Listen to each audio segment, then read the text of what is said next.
Price the Lord. ദൈവത്തിൻ്റെ അതിപരിശുദ്ധമായ നാമം വാഴ്ത്തപ്പെടുമാറാകട്ടെ. ഒരു പ്രാവശ്യം കൂടി വെള്ളിയാഴ്ച സർവീസായി കൂടി വരുവാൻ സർവശക്തനായ ദൈവം നമുക്ക് നൽകിയിരിക്കുന്ന ഈ വലിയ അവസരത്തിനായി ഞങ്ങൾ കർത്താവിനെ സ്തുതിക്കുന്നു. ഓരോ ആഴ്ചയും പരിശുദ്ധയാത്മാവ് നമ്മളെ നടത്തുന്ന വഴികളെ ഓർത്താൽ നമുക്ക് ദൈവത്തെ ആരാധിക്കാതെ, ദൈവത്തെ സ്തുതിക്കാതെ നമുക്കിരിക്കുവാൻ കഴിയത്തില്ല. അങ്ങനെയാണെങ്കിൽ ഇന്ന് സന്ധ്യാസമയം നമ്മളപ്പൻ്റെ പാദപീഠത്തിനോട് അടുത്ത് ചേർന്ന് വരുമ്പോൾ നമ്മൾ നമ്മുടെ ഹൃദയത്തെ പൂർണ്ണമായി ദൈവസന്നിധിയിൽ സമർപ്പിക്കാം.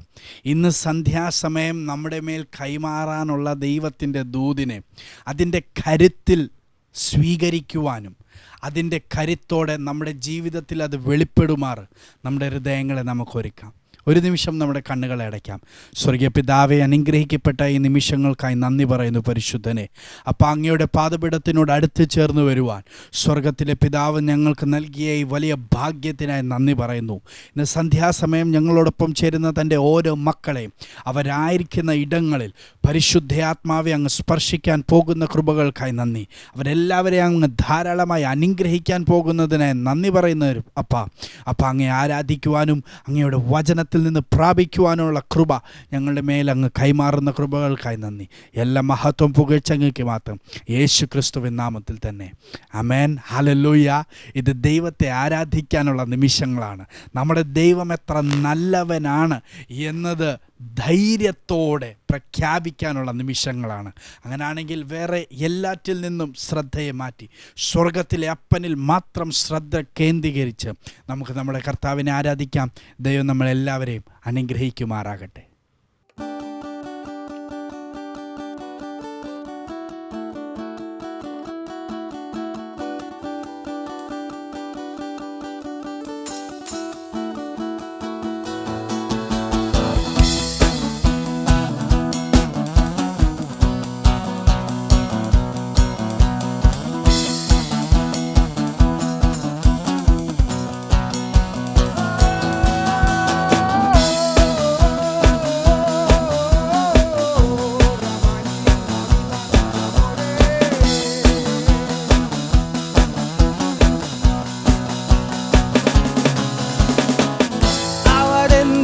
கண்மலை அவரெந்தன் கண்மலை, அவரெந்தன் கண்மலையானா.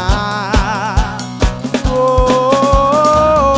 அவரெந்தன் கண்மலை, அவரெந்தன் கண்மலை, அவரெந்தன் கண்மலை ஆனா. சிற்றிலிருந்து தூக்கினார், மேல் நிறுத்தினார். சேற்றிலிருந்து தூக்கினார், கண்மல மேல் நிறுத்தினார். பாவமான வாழ்க்கை மாற்றி தந்தாரே, துன்பமான வேலை இன்பம் தந்தாரே. பாவமான வாழ்க்கை மாற்றி தந்தாரே, துன்பமான வேலை, துன்பமான வேலை இன்பம் தந்தாரே. அவரெந்தன் கண்மலை, அவரெந்தன் கண்மலை, அவரெந்தன் கண்மலையானா. ஓ அவரெந்தன் கண்மலை, அவரெந்தன் கண்மலை, அவரெந்தன் கண்மலை ஆனா. Praise the Lord. ഒരു പുതിയ പാട്ടാണ്, ചിലർ കേട്ട് കാണും. അറിയാത്തവർ ഇത് പഠിച്ച് നമുക്ക് ഒരുമിച്ച് ചേർന്ന് പാടി കർത്താവിനെ മഹത്വപ്പെടുത്താം. ഈ പാട്ടിന്റെ അർത്ഥം ഇതാണ്: അവൻ എൻ്റെ ഉറപ്പുള്ള പാറ, അവൻ എൻ്റെ കൺമലൈ, അതായത് അവൻ എൻ്റെ ഉറപ്പുള്ള പാറ. சேற்றிலிருந்து தூக்கினார், കൺമലമേൽ നിർത്തിനാർ. ചേറ്റിൽ നിന്നും എന്നെ തൂക്കി ഉയർത്തി, ഉറപ്പുള്ള പാറയിൻ മേൽ എന്നെ നിർത്തി. പാപமான வாழ்க்கையை മാറ്റി തந்தாരേ, തുன்பமான വേളை ഇമ്പം തந்தாരേ. പാപം നിറഞ്ഞ എൻ്റെ ജീവിതത്തെ മാറ്റി, സങ്കടങ്ങൾ നിറഞ്ഞ എൻ്റെ ജീവിതത്തെ മാറ്റി അവൻ എന്നെ ആനന്ദം മുടിപ്പിച്ചിരിക്കുന്നു. അവൻ എന്നെ ആനന്ദത്താൽ നിറച്ചിരിക്കുന്നു. Praise the lord. ഇതാണ് ഈ പാട്ടിന്റെ അർത്ഥം. എന്ത് നല്ല പാട്ടല്ലേ. ഹല്ലേലൂയ. നമുക്ക് ആഘോഷിക്കാൻ പറ്റിയ പാട്ട്. Price the Lord. നമുക്ക് കർത്താവിന്റെ സ്നേഹത്തെ വർണ്ണിക്കാൻ പറ്റിയ ഒരു പാട്ട്. ഹല്ലേലൂയ. അവൻ നമ്മുടെ ജീവിതത്തിൽ ചെയ്തതിന്റെ ആകത്തുക ഇതാണ് അതിന്റെ സമ്മറി. Praise the lord. ചേറ്റിൽ നിന്ന് എന്നെ തൂക്കി, എന്റെ സങ്കടത്തിൽ നിന്നും എന്നെ മോചിപ്പിച്ച് അവൻ എന്നെ ആനന്ദം മുടിപ്പിച്ചിരിക്കുന്നു. ഹല്ലേലൂയ. നിത്യാനന്ദം നമ്മിൽ പകർന്നു എന്നൊരു പാട്ടുണ്ട്. ചേർന്ന് പാടി നമുക്ക് കർത്താവിനെ സ്തുതിക്കാം, മഹത്വപ്പെടുത്താം. നിങ്ങൾ അത് ആനന്ദിക്കുക, ആനന്ദിച്ച് പാടുക, അവന്റെ സന്നിധിയിൽ ഉല്ലസിക്കുക. Praise the lord. അവരെന്തൻ കൺമലൈ, അവരെന്തൻ കൺമലൈ, അവരെന്തൻ കൺമലൈയാനാ. ഓ അവരെന്തൻ കൺമലൈ, അവരെന്തൻ കൺമലൈ, അവരെന്തൻ കൺമലൈ ആനാ. ചേർന്ന് പാടി. അവരെന്തൻ കൺമലൈ, അവരെന്തൻ കൺമലൈ, അവരെന്തൻ കൺമലൈയാനാ. ഓ അവരെന്തൻ കൺമലൈ, അവരെന്തൻ കൺമലൈ, അവരെന്തൻ കൺമലൈയാനാ. சேற்றிலிருந்து தூக்கினார், கண்மல மேல் நிறுத்தினார். சேற்றிலிருந்து தூக்கினார், கண்மல மேல் நிறுத்தினார். பாவமான வாழ்க்கை மாற்றி தந்தாரே, துன்பமான வேலை இன்பம் தந்தாரே. பாவமான வாழ்க்கை மாற்றி தந்தாரே, துன்பமான வேலை இன்பம் தந்தாரே. பாவமான வாழ்க்கை மாற்றி தந்தாரே, துன்பமான வேலை இன்பம் தந்தாரே. பாவமான வாழ்க்கை மாற்றி தந்தாரே, துன்பமான வேலை அவன் இன்பம் தந்தாரே. அவரெந்தன் கண்மலை, அவரெந்தன் கண்மலை, அவரெந்தன் கண்மலையானா. ஓ அவரெந்தன் கண்மலை, அவரெந்தன் கண்மலை, அவரெந்தன் கண்மலை ஆனா. കർത്താവേ ദേവന്മാരിൽ നിനക്കു തുല്യനായാർ, സ്വർഗത്തിലും ഭൂമിയിലും നിനക്കു തുല്യനായാർ. ഓ ക്രിസ്തുവേ ദേവന്മാരിൽ അങ്ങയ്ക്ക് തുല്യനായാർ, സ്വർഗത്തിലും ഭൂമിയിലും അങ്ങയ്ക്ക് തുല്യനായ. യേശുവെ പോലാരുമില്ല, എന്റെ യേശുവെ പോലാരുമില്ല, യേശുവെ പോലാരുമില്ല, എന്റെ യേശുവെ പോലാരുമില്ല. സ്വർഗത്തിലും ഭൂമിയിലും നിനക്കു തുല്യനായ, സ്വർഗത്തിലും ഭൂമിയിലും നിനക്കു തുല്യനായ. മരണത്തിൻ പാശങ്ങൾ അഴിച്ചു, പാതാള ഗോപുരം തകർത്തു. മരണത്തിൻ പാശങ്ങൾ അഴിച്ചു, പാതാള ഗോപുരം തകർത്തു. അങ്ങെ പോലെ ആരുമില്ല, ഉയർത്തെഴുന്നേറ്റവനെ. ഓ അങ്ങെ പോലെ ആരുമില്ല, ഉയർത്തെഴുന്നേറ്റവനെ. യേശുവെ പോലെ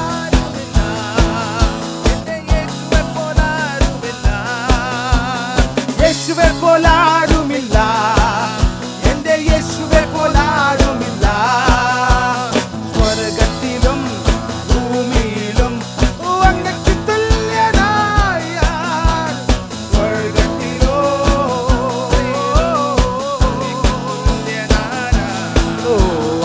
ആരാധിക്കുന്നതാണ് എൻ്റെ ആശ, അങ്ങേ ആരാധിക്കുന്നതാണ് എൻ്റെ വാഞ്ച.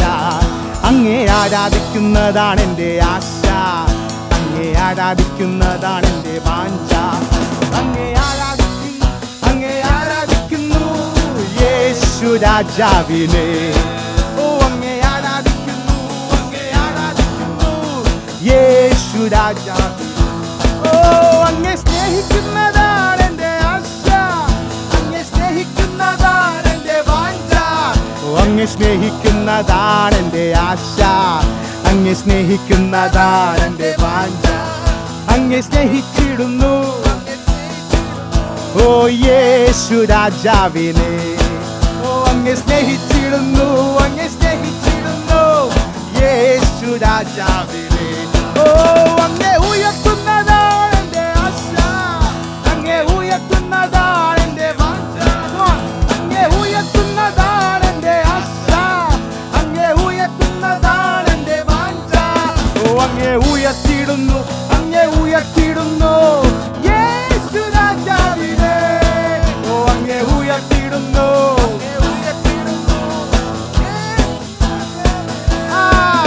അങ്ങേ സ്തുതിക്കുന്നതാണ് എൻ്റെ ആശ, ഓ അങ്ങേ സ്തുതിക്കുന്നതാണ് എൻ്റെ വാഞ്ച. ഓ അങ്ങേ സ്തുതിക്കുന്നതാണ് എൻ്റെ ആശ, ഓ അങ്ങേ സ്തുതിക്കുന്നതാണ് എൻ്റെ വാഞ്ച. അങ്ങേ സ്തുതിച്ചിടുന്നു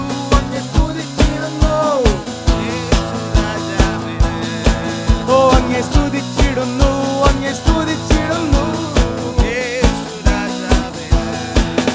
ഓ ഗീതം ഗീതം ജയ ജയ ഗീതം പാടുവിൻ സോദരരേ. ഗീതം ഗീതം ജയ ജയ ഗീതം പാടുവിൻ സോദരരേ. നമ്മളേശുരാജൻ ജീവിക്കുന്നതിനാൽ ജയഗീതം പാടി. നമ്മളേശുരാജൻ അവൻ ജീവിക്കുന്നു എന്നും. ഗീതം ഗീതം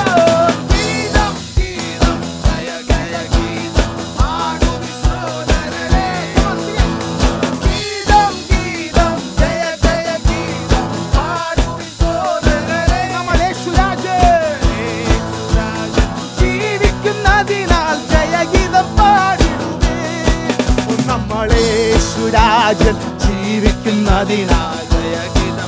അതേ സാത്താന്റെ എല്ലാ ആയുധങ്ങളും വെപ്പിച്ച അതേ നസ്തനായ യേശുവിന്റെ സ്തുതിയാണ് നാം ഇന്ന് കരയിച്ചത്. അതേ ക്രിസ്തുവിന്റെ സ്തുതിയാണ്, അവന്റെ ജയത്തെയാണ് നാം ഇന്ന് ഇവിടെ ആഘോഷിക്കുന്നത്. ഹല്ലേലൂയ.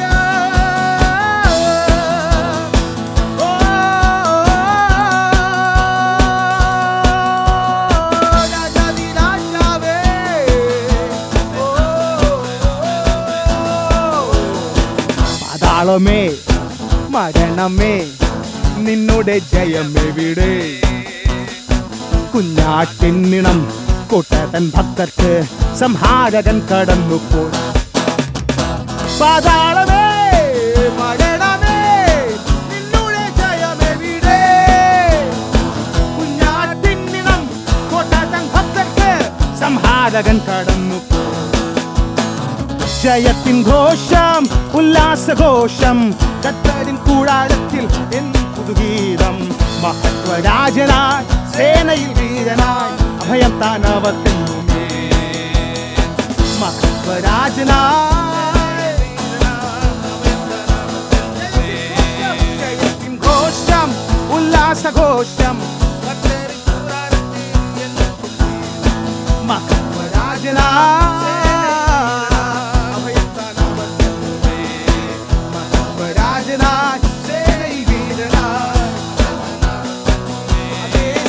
നമ്മുടെ ഉറപ്പുള്ള പാട. Price the Lord. ആദ്യം പാടിയ ഗീതം ഒന്നും കൂടെ പാടുന്നു.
சேற்றிலிருந்து தூக்கினார், கண்மலமேல் நிறுத்தினார். சேற்றிலிருந்து தூக்கினார், கண்மலமேல் நிறுத்தினார். படம் சேற்றிலிருந்து தூக்கினார், கண்மலமேல் நிறுத்தினார்.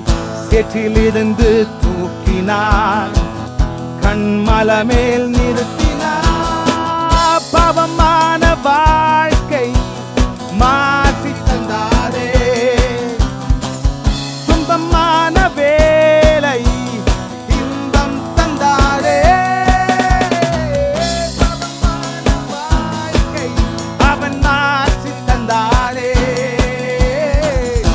துன்பமான வேலை இன்பம் தந்தாரே. சப்தமுயர்த்தி பாவமான வாழ்க்கை அவர் மாற்றி தந்தாரே,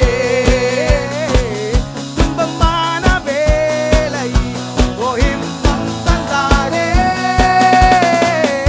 அவர் எந்தன் கண்மலை, அவர் எந்தன் கண்மலை, அவர் எந்தன் கண்மலையானார். ஓ அவர் எந்தன் கண்மலை, அவர் எந்தன் கண்மலை, அவர் எந்தன் கண்மலையானார்.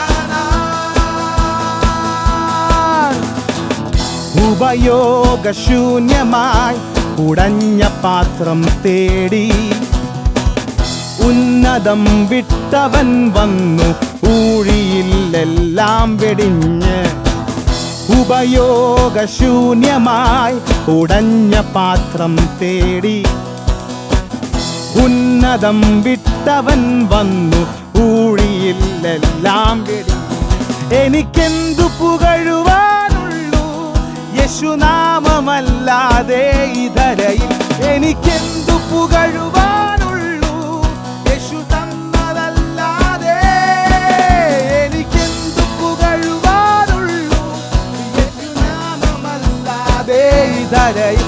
എനിക്കെന്തു പുകഴുവാനുള്ളൂ തന്നതല്ലാതെ. Hallelujah to the Lord, hallelujah to the King, hallelujah to the one who came to save my soul. Hallelujah to the Lord, hallelujah to the King, hallelujah to the one who came to save my soul. Oh, hallelujah to the Lord, hallelujah to the King. Oh, hallelujah to the one who came to save my soul, who came to save my soul, who came to save my soul. ഉറപ്പുള്ള പാറയായ ക്രിസ്തുവിന്മേൽ എന്നെ നിർത്തിയവനെ, നിത്യപിതാവേ,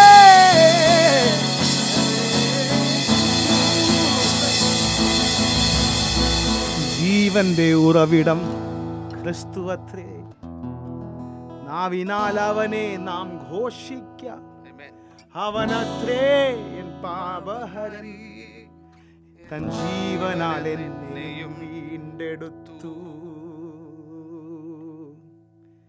Arayono timenio, arayogono di bilimano yakoros di belgia soniash konesh masturiasteri.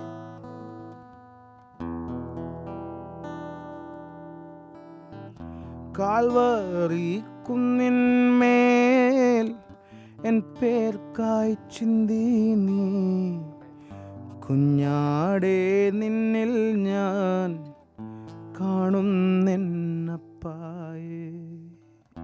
Calvary കുന്നിന്മേൽ എൻ പേർക്കായി ചിന്തി നീ, കുഞ്ഞാടേ നിന്നിൽ ഞാൻ കാണുന്നെന്നപ്പായ്. കയ്യിലാണി പഴുതു കാട്ടി അവൻ മേഘാരൂഢനായി മാറി. കയ്യിലാണി പഴുതു കാട്ടി അവൻ മേഘാരൂഢനായി മാറി. ആ കുഞ്ഞാടേ നിന്നിൽ കാണുന്നെന്നപ്പായേ, കാണുന്നെന്നപ്പായേ. ആ കുഞ്ഞാടേ നിന്നിൽ ഞാൻ കാണുന്നെന്നപ്പായേ, കാണുന്നെന്നപ്പായേ. കാൽവറി കുന്നിന്മേൽ എൻ പേർക്കായി ചിന്തി നീ, കുഞ്ഞാടേ നിന്നിൽ ഞാൻ കാണുന്നെന്നപ്പായേ. കാൽവറി കുന്നിന്മേൽ എൻ പേർക്കായി ചിന്തി നീ, കുഞ്ഞാടേ നിന്നിൽ ഞാൻ കാണുന്നെന്നപ്പായേ. കയ്യിലാണി പഴുതു കാട്ടി ആ മേഘാരൂഢനായി മാറി, കയ്യിലാണി പഴുതു കാട്ടി അവൻ മേഘാരൂഢനായി മാറി. ആ കുഞ്ഞാടേ നിന്നിൽ ഞാൻ കാണുന്നെന്നപ്പായേ, കാണുന്നെന്നപ്പായേ. ആ കുഞ്ഞാടേ നിന്നിൽ ഞാൻ കാണുന്നെന്നപ്പായേ, കാണുന്നെന്നപ്പായേ. എൻ്റെ സമ്പത്തെന്നു ചൊല്ലുവാൻ വേറെയില്ലൊന്നും, യേശു മാത്രം സമ്പത്താകുന്നു. എൻ്റെ സമ്പത്തെന്നു ചൊല്ലുവാൻ വേറെയില്ലൊന്നും, യേശു മാത്രം സമ്പത്താകുന്നു. ചാവിനെ വെന്നുയർത്തവൻ വനലോകമതിൽ ചെന്നു, ചാവിനെ വെന്നുയർത്തവൻ വനലോകമതിൽ ചെന്നു. സാധുവെന്നെ ഓർത്തു നിത്യം താതനോട് യാചിക്കും, സാധുവെന്നെ ഓർത്തു നിത്യം താതനോട് യാചിക്കും. കാൽവറി കുന്നിന്മേൽ എൻ പേർക്കായി ചിന്തി നീ, കുഞ്ഞാടേ നിന്നിൽ ഞാൻ കാണുന്നെന്നപ്പായേ. കാൽവറി കുന്നിന്മേൽ എൻ പേർക്കായി ചിന്തി നീ, കുഞ്ഞാടേ നിന്നിൽ ഞാൻ കാണുന്നെന്നപ്പായേ, കാണുന്നെന്നപ്പായേ. ആ കുഞ്ഞാടേ നിന്നിൽ ഞാൻ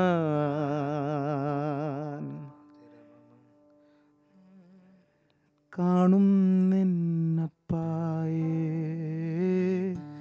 കാണുന്നെന്നപ്പായേ.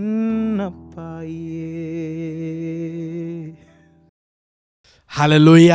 ഞാൻ വിശ്വസിക്കുന്നു നിങ്ങൾ ദൈവ സാന്നിധ്യത്തെ തിരിച്ചറിഞ്ഞ് നമ്മുടെ അപ്പൻ നമ്മുടെ നടുവിലുണ്ട് എന്ന ബോധ്യത്തോടെ നിങ്ങൾ ആരാധിച്ചു, ദൈവസന്നിധിയിൽ ആരാധനയെ അർപ്പിച്ചു എന്ന് ഞാൻ വിശ്വസിക്കുന്നു. മുൻപോട്ടുള്ള നിമിഷങ്ങൾ ദൈവവചനത്തിൽ നിന്ന് കേൾക്കുവാനും ദൈവശക്തിയെ അനുഭവിക്കാനുള്ള നിമിഷങ്ങളാണ്. ഹല്ലേലൂയ. ദൈവത്തിൻ്റെ ശബ്ദം നമ്മുടെ ജീവിതത്തെ മാറ്റുന്നതാണ്. ദൈവത്തിൻ്റെ വചനം നമ്മുടെ ജീവിതത്തെ രൂപാന്തരപ്പെടുത്തുന്നതാണ്. അങ്ങനെയാണെങ്കിൽ അത് അനുഭവിക്കുവാൻ ഒരു പ്രാവശ്യം കൂടി ദൈവാത്മാവിൻ്റെ ആ കരുത്തിനെ, ആ കൃപയെ ഒന്നുകൂടി നമ്മുടെ ജീവിതത്തിൽ പൂർണ്ണതയിൽ അനുഭവിക്കുവാൻ വേണ്ടി നമ്മുടെ ഹൃദയങ്ങളെ സമർപ്പിക്കാം. ദൈവവചനത്തിൽ നിന്ന് പങ്കിടുവാനായി ഈ സഭയുടെ സീനിയർ പാസ്റ്ററും എൻ്റെ ആത്മപിതാവും പാസ്റ്റർ സന്തോഷ് വർഗീസിനെ ഞങ്ങൾ സ്വാഗതം ചെയ്യുന്നു. കാൽവറി കുന്നിന്മേൽ എൻ പേർക്കായി ചിന്തി നീ, കുഞ്ഞാടേ നിന്നിൽ ഞാൻ കാണുന്നെന്നപ്പായേ. കാൽവറി കുന്നിന്മേൽ എൻ പേർക്കായി ചിന്തി നീ, കുഞ്ഞാടേ നിന്നിൽ ഞാൻ കാണുന്നെന്നപ്പായേ. ദൈവത്തിന് മഹത്വം. Praise the Lord. കർത്താവായ യേശു ക്രിസ്തുവിൻ്റെ നാമത്തിൽ എല്ലാവർക്കും ഒരിക്കൽ കൂടെ സ്നേഹവന്ദനം. Greetings to you all in the name of our Lord and Savior Jesus Christ. ഒരു വെള്ളിയാഴ്ചയൂടെ നമുക്കൊരുമിച്ച് ദൈവത്തെ മഹത്വപ്പെടുത്തുവാൻ ദൈവം നൽകുന്ന നല്ല സന്ദർഭത്തിനായി ഞാൻ ദൈവത്തെ സ്തുതിക്കുന്നു. I thank God for He gave us one more Friday service so that we could worship Him and praise His name. ഈ സന്ധ്യാസമയത്ത് ഞങ്ങളോടൊപ്പം പങ്കെടുക്കുന്ന എല്ലാവരെയും ഞങ്ങൾ ഈ സർവീസിലേക്ക് സ്വാഗതം ചെയ്യുന്നു. This evening, everyone who is participating with us, I want to welcome you all to our service. പ്രത്യേകിച്ച് മസ്കറ്റിലുള്ള ദൈവമക്കൾക്കായി ഞാൻ ദൈവത്തെ സ്തുതിക്കുന്നു. And especially for our family in Muscat, we want to welcome you. മസ്കറ്റിന് പുറത്തു നിന്ന് ഞങ്ങളെ ശ്രവിക്കുന്ന എല്ലാവരെയും ദൈവം ധാരാളമായി അനുഗ്രഹിക്കട്ടെ. And also those who are watching us not from Muscat, from other places of the country, we also want to welcome you. കർത്താവ് വളരെ അത്ഭുതകരമായി നമ്മളെ നടത്തുന്നതും നയിക്കുന്നതും ഓർത്ത് ഞാൻ ദൈവത്തെ സ്തുതിക്കുന്നു. I thank God that God is leading us and guiding us in a very special way in these days. ദൈവം സ്വർഗത്തിലെ വിശേഷപ്പെട്ട മന്ന കൊണ്ട് ഓരോ ആഴ്ചയും നമ്മളെ പോഷിപ്പിക്കുന്നത് ഓർത്ത് ഞാൻ ദൈവത്തെ സ്തുതിക്കുന്നു. And I thank God that He is feeding us with His special manna from heaven every week. നമ്മൾ ഓരോ ആഴ്ചയും ശ്രദ്ധിക്കണം, ഈ മന്ന, ഈ വലിയ ദൈവശബ്ദത്തെ കേൾക്കാൻ തക്ക യോഗ്യത നമുക്കില്ലെങ്കിലും കർത്താവ് നമ്മളോട് ഇത് പറയാൻ കാണിക്കുന്ന അവൻ്റെ മഹാകൃപയെ ഓർത്ത് നമ്മൾ ദൈവത്തെ സ്തുതിക്കണം. And every week we should introspect ourselves that we are not worthy, we don't deserve to receive this great voice of God and this special manna, but at the same time it is God's faithfulness and love towards us that He is showering His voice over our lives. ദൈവത്തിൻ്റെ കൃപയിൽ നമ്മളെ ഏറ്റവും വിലയേറിയവരായി കണ്ടതുകൊണ്ട് നമുക്കിത് കേൾക്കാൻ ദൈവം അവിടുന്ന് ഭാഗ്യം തരുന്നു. And because of the grace of God, He saw us worthy to receive His voice, and that is why we are receiving this special manna. ചില മാസങ്ങൾക്ക് മുമ്പ് ദൈവാത്മാവ് തന്ന ഒരു ശബ്ദമാണ് നമ്മുടെ ഈ ദീർഘനാളുകളായിട്ടുള്ള ദൂതിനാധാരം. Few months ago, the Lord gave me a voice in my heart, and we were studying about that voice, about that topic for many weeks. ഇന്നത്തെ വചന ശുശ്രൂഷയിലേക്ക് പ്രവേശിക്കുന്നതിന് മുമ്പ് ദൈവം എൻ്റെ ചിന്തയിലോട്ട് ഇടപെട്ട ഒരു കാര്യം പറഞ്ഞ് വചന ശുശ്രൂഷയിലോട്ട് കയറാൻ ഞാൻ ആഗ്രഹിക്കുന്നു. Before entering into the word for today, before that, Lord gave certain things in my heart. I would like to share it with you, and then we will move into the word. അതെന്തെന്ന് ചോദിച്ചാൽ, ഇന്നത്തെ സമയം, നമ്മളിപ്പോൾ കടന്നു പോയിക്കൊണ്ടിരിക്കുന്ന സമയം നമ്മളോട് indication തരുന്നു, നമ്മളോട് ഒരു സൂചന തരുന്നു, നമുക്ക് ഈ സമയത്ത് സഭ അത്യാവശ്യമാണ്. The time that we are going through, it is indicating us that we need a church in this time. എന്ന് പറഞ്ഞാൽ ഈ സമയത്തെ അതിജീവിക്കണമെങ്കിൽ നമുക്കൊരു സഭയുടെ ആവശ്യമുണ്ട്. It means if we have to overcome this time, we need a church. ഞാൻ പറയുന്ന എത്ര പേർക്കത് അതിൻ്റെ ആഴത്തിൽ ഗ്രഹിക്കാൻ കഴിയുന്നുണ്ട് എന്ന് എനിക്കറിയത്തില്ല. I don't know how many of you could understand the depth of the voice that I just shared with you. വേദപുസ്തക അടിസ്ഥാനത്തിൽ ഏത് കാലഘട്ടത്തെയും ഏത് സാഹചര്യത്തെയും അതിജീവിക്കാൻ കഴിയുന്ന ഒരു കൂട്ടമുണ്ടെങ്കിൽ അത് ദൈവത്തിൻ്റെ മക്കളാണ്. According to the word of God, if in every time and in every situation, if any group can overcome those situations and time, it is only one group, and they are the children of God. എന്ന് പറഞ്ഞാൽ It means ലോകത്തിന് കഴിയുന്ന ഒരു കൂട്ടമുണ്ടെങ്കിൽ അത് ദൈവത്തിൻ്റെ മക്കളാണ്. what world cannot do and what can be done by someone, that group is called the children of God. ലോകം സ്തബ്ധമായി പോന്ന, സ്റ്റക്കായി പോന്ന മേഖലകളിൽ ഈസിയായിട്ട് മൂവ് ചെയ്യുന്ന, ഈസിയായിട്ട് മുന്നോട്ട് പോകാൻ കഴിയുന്ന ഒരു കൂട്ടമുണ്ടെങ്കിൽ അത് ദൈവത്തിൻ്റെ സഭ, ദൈവത്തിൻ്റെ മക്കളാണ്. The children of God, the church of the Lord, is the group that can move ahead easily even when the world stays stuck in certain things. ഞാൻ പറയുന്ന ദൈവശബ്ദം നിങ്ങൾക്ക് മനസ്സിലാകുമെന്ന് ഞാൻ വിചാരിക്കുന്നു. I believe you are able to understand the word that is coming to you right now. ലോകത്തിൻ്റെ ഒരു സാഹചര്യങ്ങളും കയറി കീഴടക്കാൻ കഴിയാത്ത ഒരിടമുണ്ടെങ്കിൽ അത് ദൈവസഭയാണ്. Church is a group where no situations of the world can overcome it. ഞാൻ പറഞ്ഞത് ശ്രദ്ധിക്കുക. I believe you are paying attention to what I said. ലോകത്തെ കീഴടക്കിയ, ലോകത്തെ അസ്വസ്ഥമാക്കിയ, ലോകത്തിൻ്റെ എല്ലാ മേഖലകളെയും മറ്റൊരു നിലയിലേക്ക് തളർത്തിക്കളഞ്ഞ് ഏത് സംവിധാനത്തിനും ഒരു രീതിയിലും ചലിക്കാൻ കഴിയാത്ത ഒരിടമുണ്ടെങ്കിൽ അത് ദൈവസഭയാണ്. Every system that has conquered the world, that has disturbed the trajectory of the world, all those powers can never overcome or can even affect a group, and that group is called the church. ലോകത്തെ പിശാചിന് കീഴടക്കാൻ പറ്റും, പക്ഷേ സഭയെ തൊടാൻ പിശാചിന് കഴിയത്തില്ല. Satan can overcome and rule over the world, but he cannot even touch the church. ലോകത്തെ ഏത് രീതിയിൽ സ്വാധീനിക്കാനും പിശാചിന് കഴിയും, പക്ഷെ പുതിയ നിയമ ദൈവസഭയെ ഒരു നിലയിൽ പോലും സ്വാധീനിക്കാൻ പിശാചിന് കഴിയത്തില്ല. Satan can influence the world to any extent, but he can never extend the church at any point of time. അങ്ങനെയാണ് ഒരു സഭയെ ദൈവം ഈ ഭൂമിയിലാക്കിയത്. And that is, in that intensity is what the church is established on this earth by God.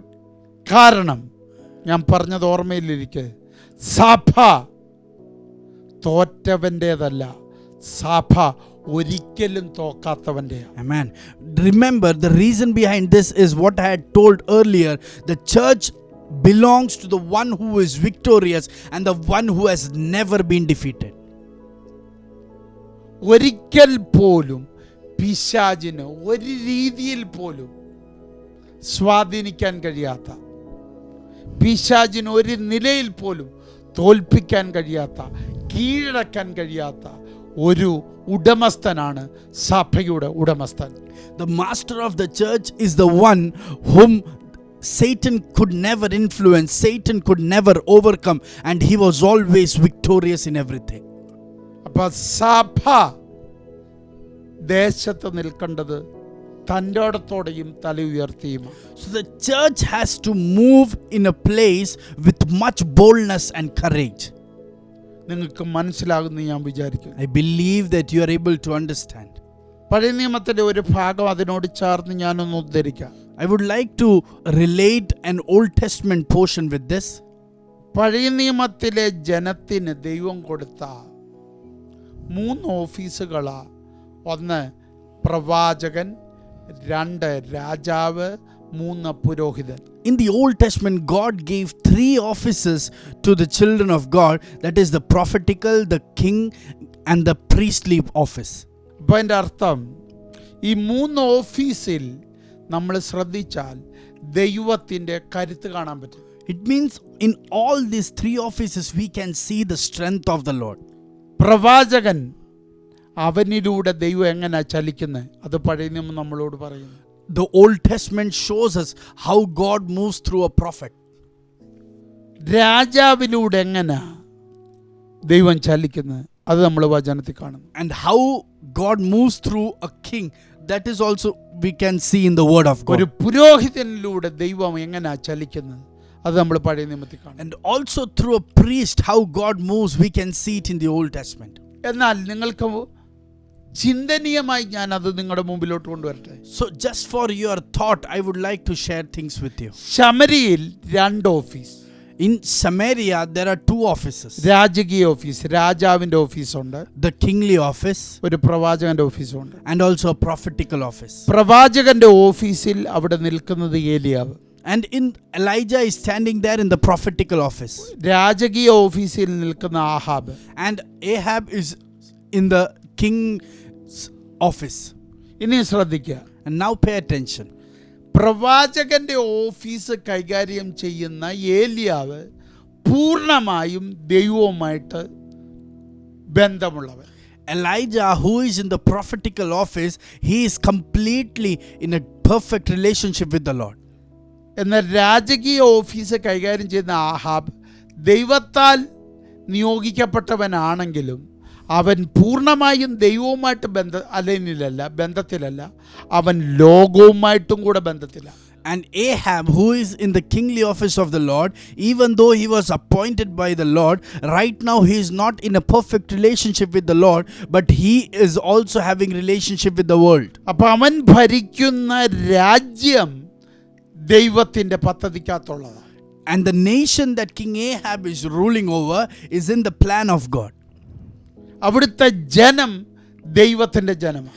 And the people in that nation belongs to the Lord. അവിടുത്തെ രാജാവ് ദൈവത്താൽ നിയോഗിക്കപ്പെട്ടവൻ. And the king placed over that nation is appointed by God. പക്ഷേ ആ രാജാവിൻ്റെ സിസ്റ്റത്തിൽ ഒത്തിരി ലോകം കയറിയിട്ടുണ്ട്. But in the system of that king, the world has influenced it. അവൻ്റെ ഭാര്യയിൽ ലോകം കയറി. The wife of that king was influenced by the world. Jezebel അവൻ്റെ ഭാര്യയായി. Jezebel became his wife. അവൻ്റെ ആരാധനയിൽ ലോകം കയറി. And in his worship the world entered. ബാലും അവൻ്റെ പ്രവാചകന്മാരും. Baal and his prophets. അശേരയുടെ സംവിധാനം. And Asherah and her systems. അപ്പം അവൻ്റെ കൂടെ ഒരു പ്രവാചകനുണ്ട്. And along with him there is a group of prophets. അത് ബാലിന്റെ പ്രവാചകരാണ്. But those are the prophets of Baal. അവൻ്റെ കയ്യിലിരിക്കുന്ന office ദൈവത്തിൻ്റെത്. And the office that is with him belongs to the Lord. ഞാൻ പറഞ്ഞത് നിങ്ങൾക്ക് പിടികിട്ടിയെന്ന് ഞാൻ വിചാരിക്കുന്നു. I believe you are able to understand what I am trying to tell you. അവൻ രാജാവായിട്ടിരിക്കുന്നത് ദൈവിക ഓഫീസിലൂടെ.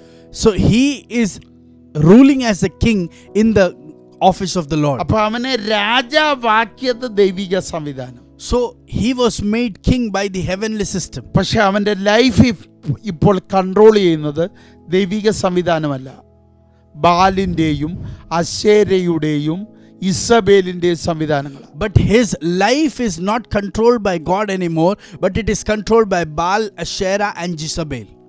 ഇപ്പൊ ഇവിടെ എന്താ സംഭവിക്കുന്നറിയോ? And do you know what is happening here right now? രാജകീയ ഓഫീസും പ്രവാചക ഓഫീസും ദൈവത്തിൻ്റെതാണ്. The king's office and the prophetical office belongs to the Lord. പക്ഷെ അവിടുത്തെ രാജകീയ ഓഫീസിന് അവിടെ ഒന്നും ചെയ്യാൻ പറ്റുന്നില്ല. But the kingly office is not able to operate in any sense. പ്രവാചക ഓഫീസ് സകലതിനെ കൺട്രോൾ ചെയ്യും. But the prophetical office is controlling everything over there. അവിടുത്തെ രാജകീയ ഓഫീസ് സ്റ്റക്കായടത്ത്. And where the kingly office was stuck, അവിടുത്തെ prophetical office കാര്യങ്ങൾ കൈകാര്യം ചെയ്തു. the prophetical office in that place started operating things. ഇനി ശ്രദ്ധിക്കുക. Now pay attention. നിങ്ങൾക്ക് ഇത് ഇത്രയും പിടികിട്ടിയെന്ന് ഞാൻ വിചാരിക്കുന്നു. I believe you have understood what I have shared with you. ജനത്തെ നയിക്കാൻ, ജനത്തെ നിയന്ത്രിക്കാൻ, ജനത്തെ ഭരിക്കാൻ, ജനത്തെ രക്തം ചെയ്യാൻ, ദൈവിക പ്ലാനിനകത്ത് കൊണ്ടുവന്ന് എത്തിക്കാൻ ദൈവം ആക്കിയിരിക്കുന്ന ഓഫീസാണ് രാജാവിൻ്റെ office. And the kingly office is the place where he was assigned as a king to rule over the people, to lead the people in the ways of the Lord, to lead the people according to the plan of God. പക്ഷെ ഇവിടെ നിങ്ങൾ ശ്രദ്ധിക്കുക. But pay attention over here. ആ office ഒരു പ്രവാചകൻ ഏറ്റെടുക്കുക. That office is being taken over by a prophet. പ്രവാചകൻ രാജാവാകുകയല്ല. It doesn't mean that prophet is becoming a king. രാജാവിന് കഴിയാത്തത് ഒരു പ്രവാചകൻ ചെയ്യുകയാണ്. And what a king couldn't do, a prophet is doing it. പ്രവാചകൻ വന്ന് രാജാവിനോട് പറയുന്നു. So the prophet comes and tells to the king, ഞാൻ പറഞ്ഞിട്ടല്ലാതെ ഇനി മഞ്ഞും മഴയും ഉണ്ടാകത്തില്ല. until I say the rain and dew won't come. ഈ ലാൻഡിന്റെ റൂളർ നീ ആയിരിക്കും. You would be the ruler of this land. പക്ഷെ ഈ ലാൻഡിൽ എന്ത് സംഭവിക്കണം തീരുമാനിക്കുന്നത് ഞാൻ. But it is I who decide what has to happen in this land. ഇതാ സഭ. This is the church. ഭരണ സംവിധാനത്തിനകത്ത് ദൈവത്തിൻ്റെ പ്ലാൻ ഇല്ലാതായപ്പോൾ, ദൈവത്തിൻ്റെ ഇഷ്ടങ്ങൾ ഇല്ലാതായപ്പോൾ, പ്രവാചക മണ്ഡലം അത് ഏറ്റെടുക്കുന്നു. So when the authority system is not able to operate according to the plan of God, the prophetical office is taking it over. ഇതാണ് ഇന്നത്തെ സഭയിൽ സംഭവിക്കേണ്ടത്. And this is what has to happen in the church today. ദേശത്തിൻ്റെ ഭരണത്തിൽ, ദേശത്തിൻ്റെ നിയന്ത്രണങ്ങളിൽ ദൈവിക ഇഷ്ടത്തിന് വിരുദ്ധമായ ചലനങ്ങൾ ഉണ്ടാകുമ്പോൾ മൗനമായിട്ടിരുന്ന് അതിനെ വീക്ഷിക്കണ്ട, അല്ലെങ്കിൽ ഇത് രക്തം ജയപ്രൈസ് ഇതിനെ നിസാരവൽക്കരിച്ചിട്ട് മാറി നിൽക്കേണ്ടവരല്ല സഭ. സഭയുടെ പ്രൊഫറ്റിക്കൽ ഓഫീസ് അത് ഏറ്റെടുക്കാൻ തയ്യാറാണ്. And when the authorities in this world is trying to deviate people and are doing things that are not according to the plan of God, we are not supposed to sit quiet and just keep observing things, but being the church, we have to start operating our prophetical realm. നമ്മുടെ ഭരണാധികാരികൾ ദൈവം അറിയാതല്ല ഇരിക്കുന്നത്. So the authorities that are placed over us, they are not there accidentally. അവരെടുത്ത തീരുമാനങ്ങൾ ദൈവം അറിയാതെയല്ല. Their decisions are not unknown to God. അതിന് ദൈവം അനുവദിച്ചതിന്റെ കാരണം എന്താ? What is the reason that God gave permission for അതിനെ those decisions? സ്റ്റോപ്പ് ചെയ്യാൻ കഴിയുന്ന ഒരു സിസ്റ്റം ദൈവത്തിനുണ്ട്. ആ സിസ്റ്റത്തിന്റെ പേരാ ദൈവസഭ.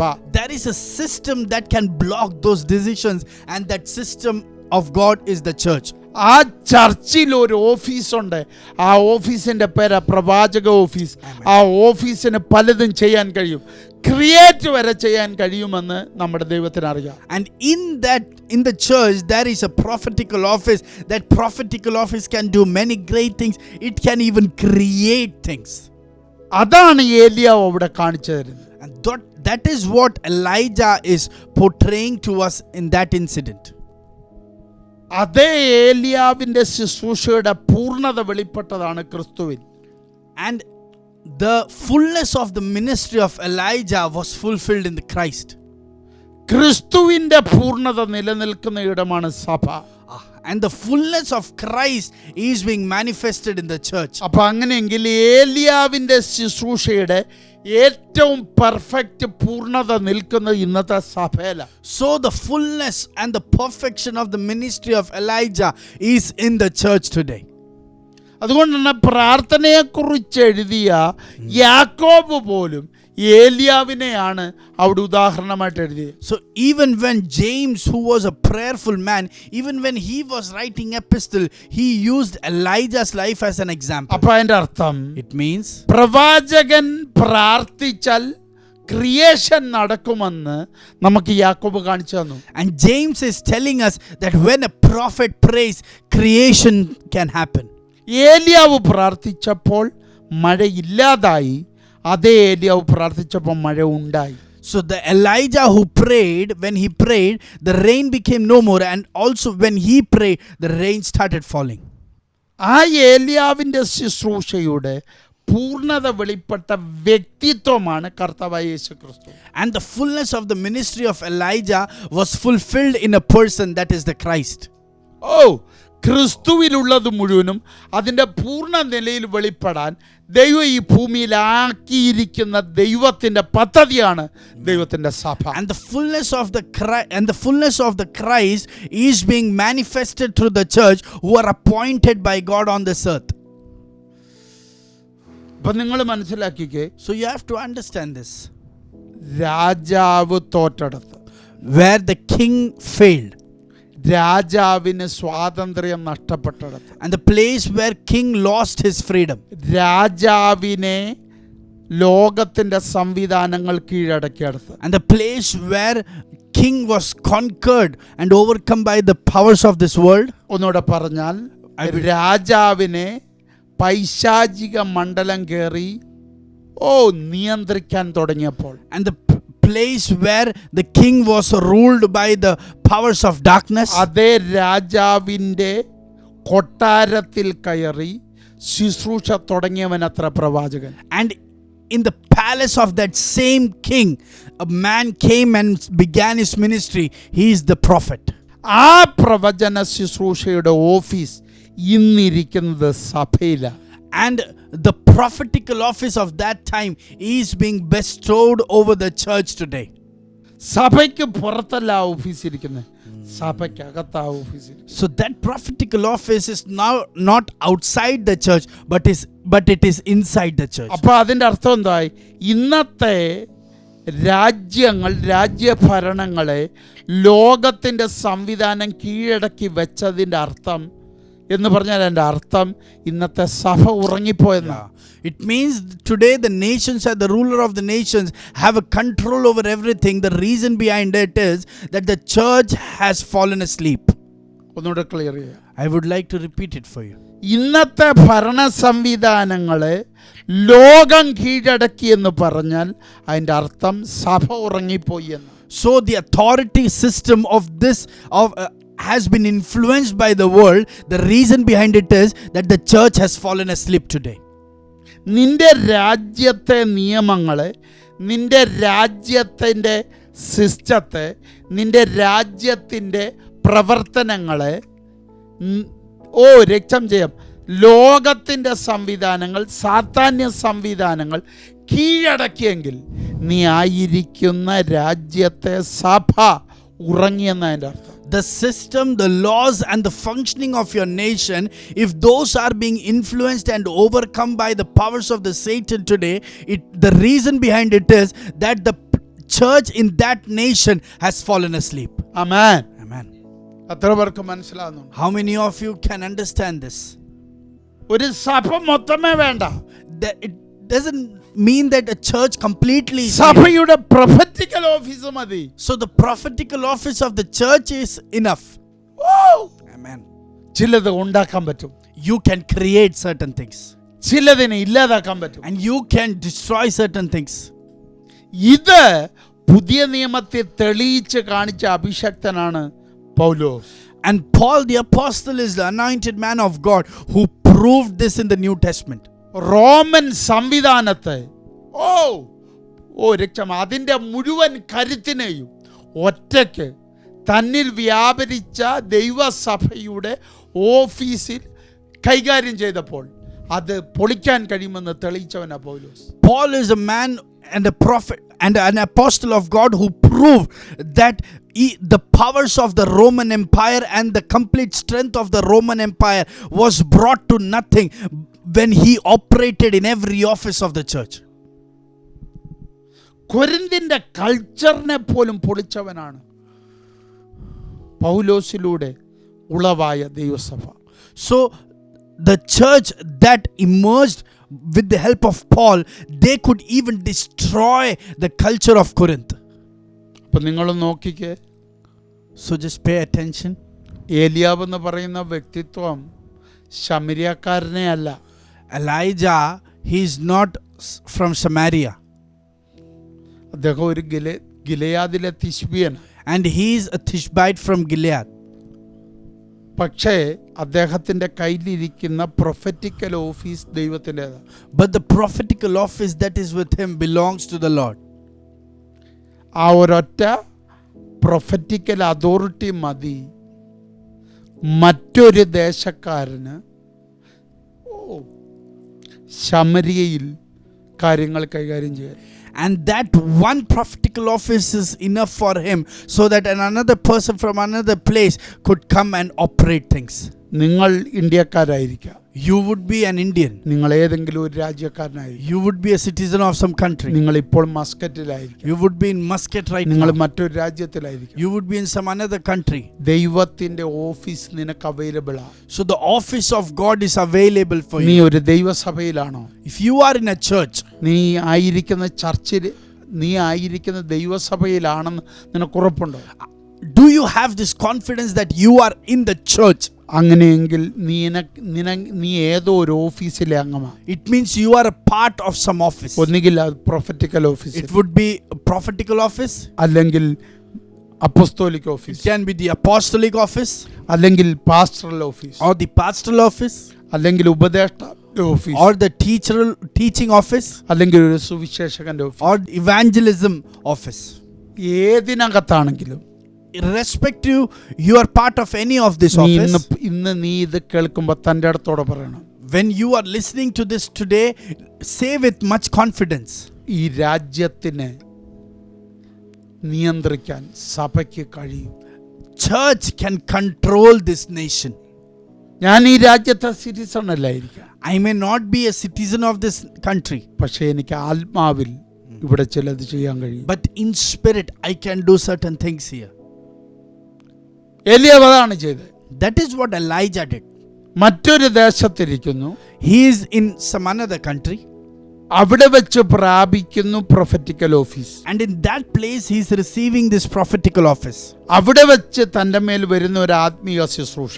And in that place he is receiving this ministry of the Spirit. അവിടെ വെച്ച് തൻ്റെ മേൽ വരുന്ന ഒരു ദൈവശബ്ദം. And there he is receiving a voice from the Lord. അതും കൊണ്ട് അവൻ ശമര്യയിലെത്തുന്നു. And with that he is coming over to Samaria. ആരുടെ അനുവാദമില്ല, He has no permission, ആരുടെയും ക്ഷണമില്ല. and he has not received any invitation. പകരം സൃഷ്ടിതാവിന്റെ അനുവാദം മാത്രം. Instead he just carries the permission of the Creator. ഞാൻ പറയുന്നത് നിങ്ങൾക്ക് മനസ്സിലാകുന്നു? Are you able to understand what I am trying to share with you? ഇപ്പൊ സഭയ്ക്ക് ആരുടെയും അനുവാദം വേണ്ട. So the church doesn't need anyone's permission. ചർച്ചിന്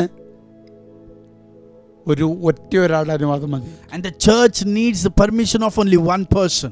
ചർച്ചിന്റെ കാരണക്കാരനായ കർത്താവിന്റെ അനുവാദം. The reason of the church, that is the Lord. അവൻ ആരാന്നറിയാവോ? Do you know who he is? അവൻ സകലതിന്റെയും സൃഷ്ടിതാവ്. He is the creator of everything. അപ്പൊ സഭയ്ക്ക് കിടക്കുന്ന അധികാരത്തിന്റെ പ്രത്യേകത എന്താ? So what is the uniqueness of the authority that lies with the church? സഭ ഒരു രാജ്യത്തിന്റെ സിസ്റ്റത്തിന്റെ കീഴിലല്ല. Church is not under a nation's system. ഞാൻ പറയുന്നത് ശ്രദ്ധിക്കുക. Pay attention to what I am telling. സഭ ഒരു രാജ്യത്തിന്റെ സിസ്റ്റത്തിന് കീഴിലല്ല. Church is not subjected to any nation's system. പക്ഷേ സഭയുടെ എത്തിക്സിൽ ആ രാജ്യത്തിന്റെ നിയമങ്ങളെ അവർ ബഹുമാനിക്കും. But in the ethics that is assigned for the church, they should respect the laws of their nation. ആ രാജ്യത്തിന്റെ ഭരണാധികാരികളെ ബഹുമാനിക്കും. And they will also respect the authorities of the nation. പക്ഷെ ദൈവത്തിന്റെ പ്ലാനിന് വിരുദ്ധമായി But പൈശാചിക സംവിധാനങ്ങൾ ആ ദേശത്തെ കടന്നാക്രമിക്കാൻ ശ്രമിക്കുമ്പോൾ സഭ കേൾക്കുന്നത് രാജ്യത്തിന്റെ ശബ്ദമല്ല, സഭ കേൾക്കുന്നത് ഉടമസ്ഥന്റെ ശബ്ദമാണ്. But when the nation starts moving in a place where they are operating against the purpose and the plan of God, at that time the church doesn't listen to the voice of the nation, but they listen to the voice of the Creator.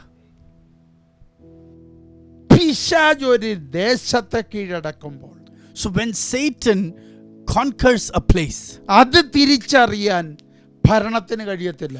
the authorities of that place cannot understand this.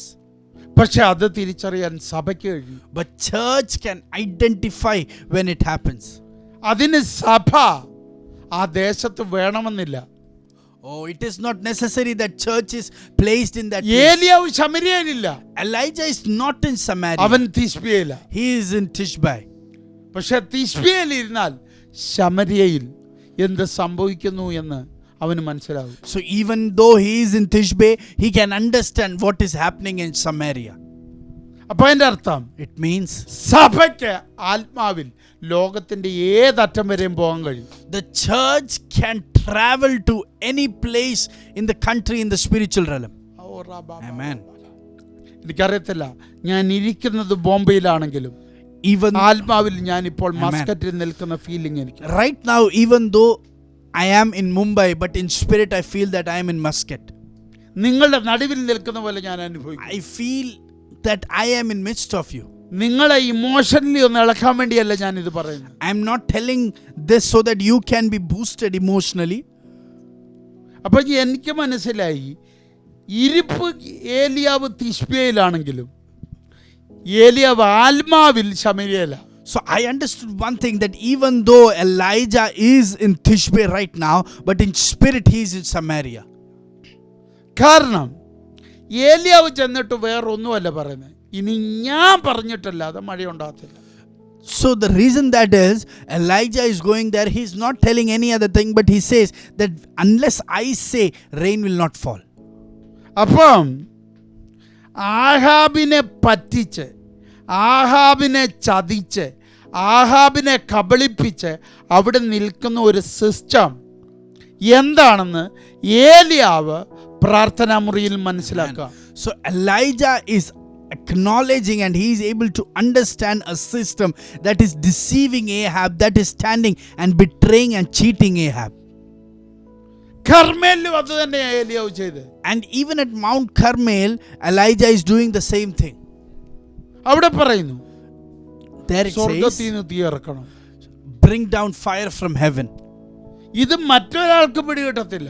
No one else can understand this. ഏലിയാവേ, നീ ഇതങ്ങനെ മനസ്സിലാക്കി? Elijah, how could you understand this?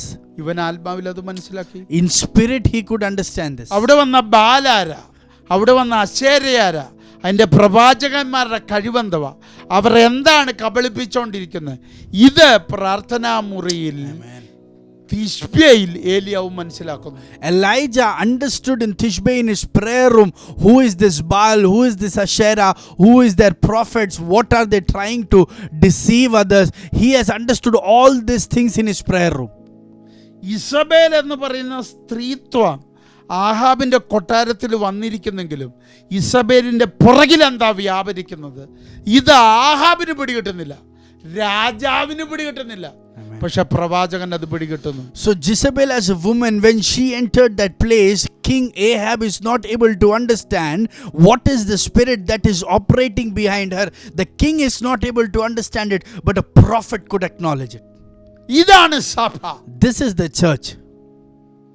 ദേശത്തെ ജനങ്ങൾ തിരിച്ചറിയാത്ത പല നിയമങ്ങളും ജനത്തെ ബാധിക്കുന്ന, ജനത്തെ എതിരായി ബാധിക്കുന്ന, ജനത്തിൻ്റെ സമാധാനത്തിനും ജനത്തിൻ്റെ സന്തോഷത്തിനും എതിരായി ബാധിക്കുന്ന പല നിയമങ്ങളും ജനം മനസ്സിലാക്കാതിരിക്കുമ്പോൾ പ്രവാചകൻ ആത്മാവിൽ അത് മനസ്സിലാക്കും.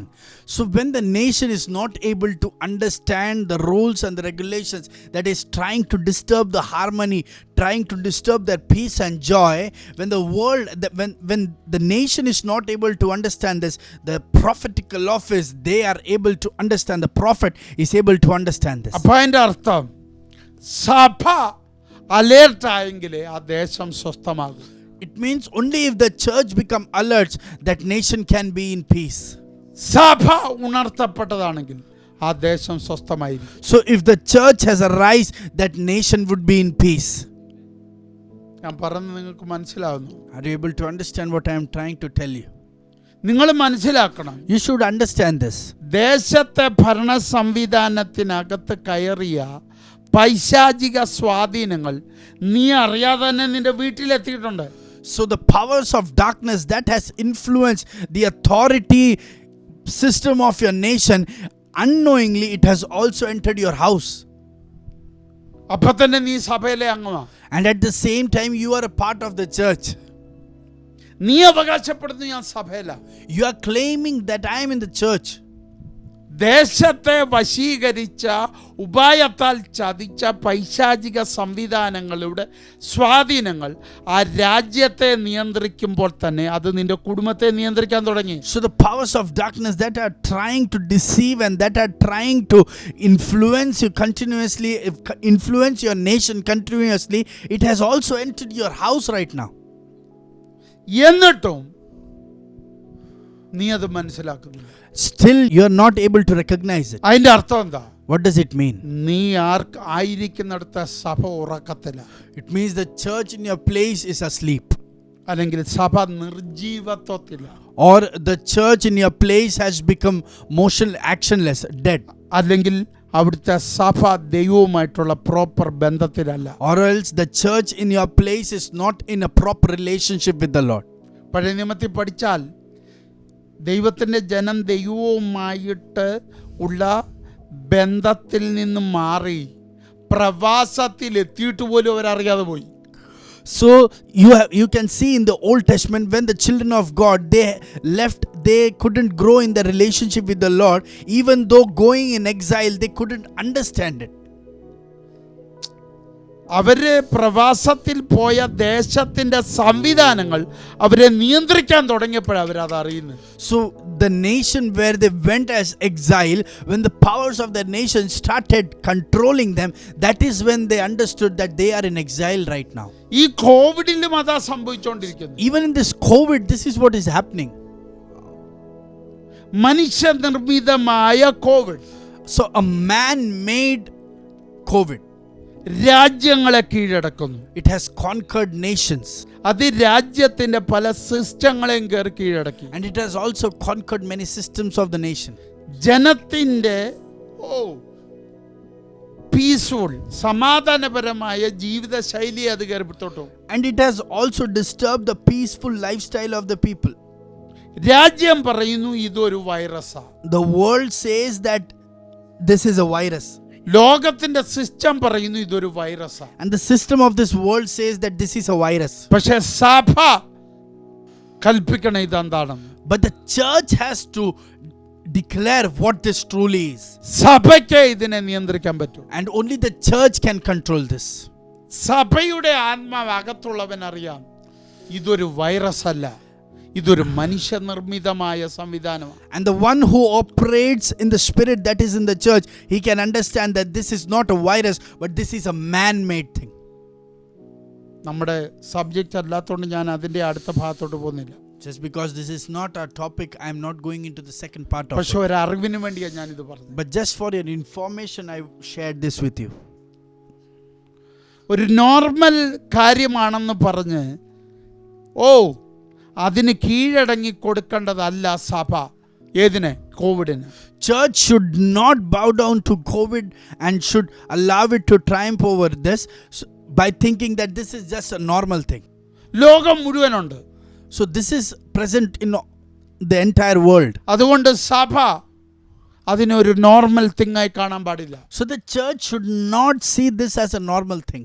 ഇത് സഭയുടെ പ്രൊജക്റ്റാ. This is the project of the church. സഭയ്ക്ക് ഇതിനെ കീഴടക്കാൻ പറ്റും. The church can overcome this.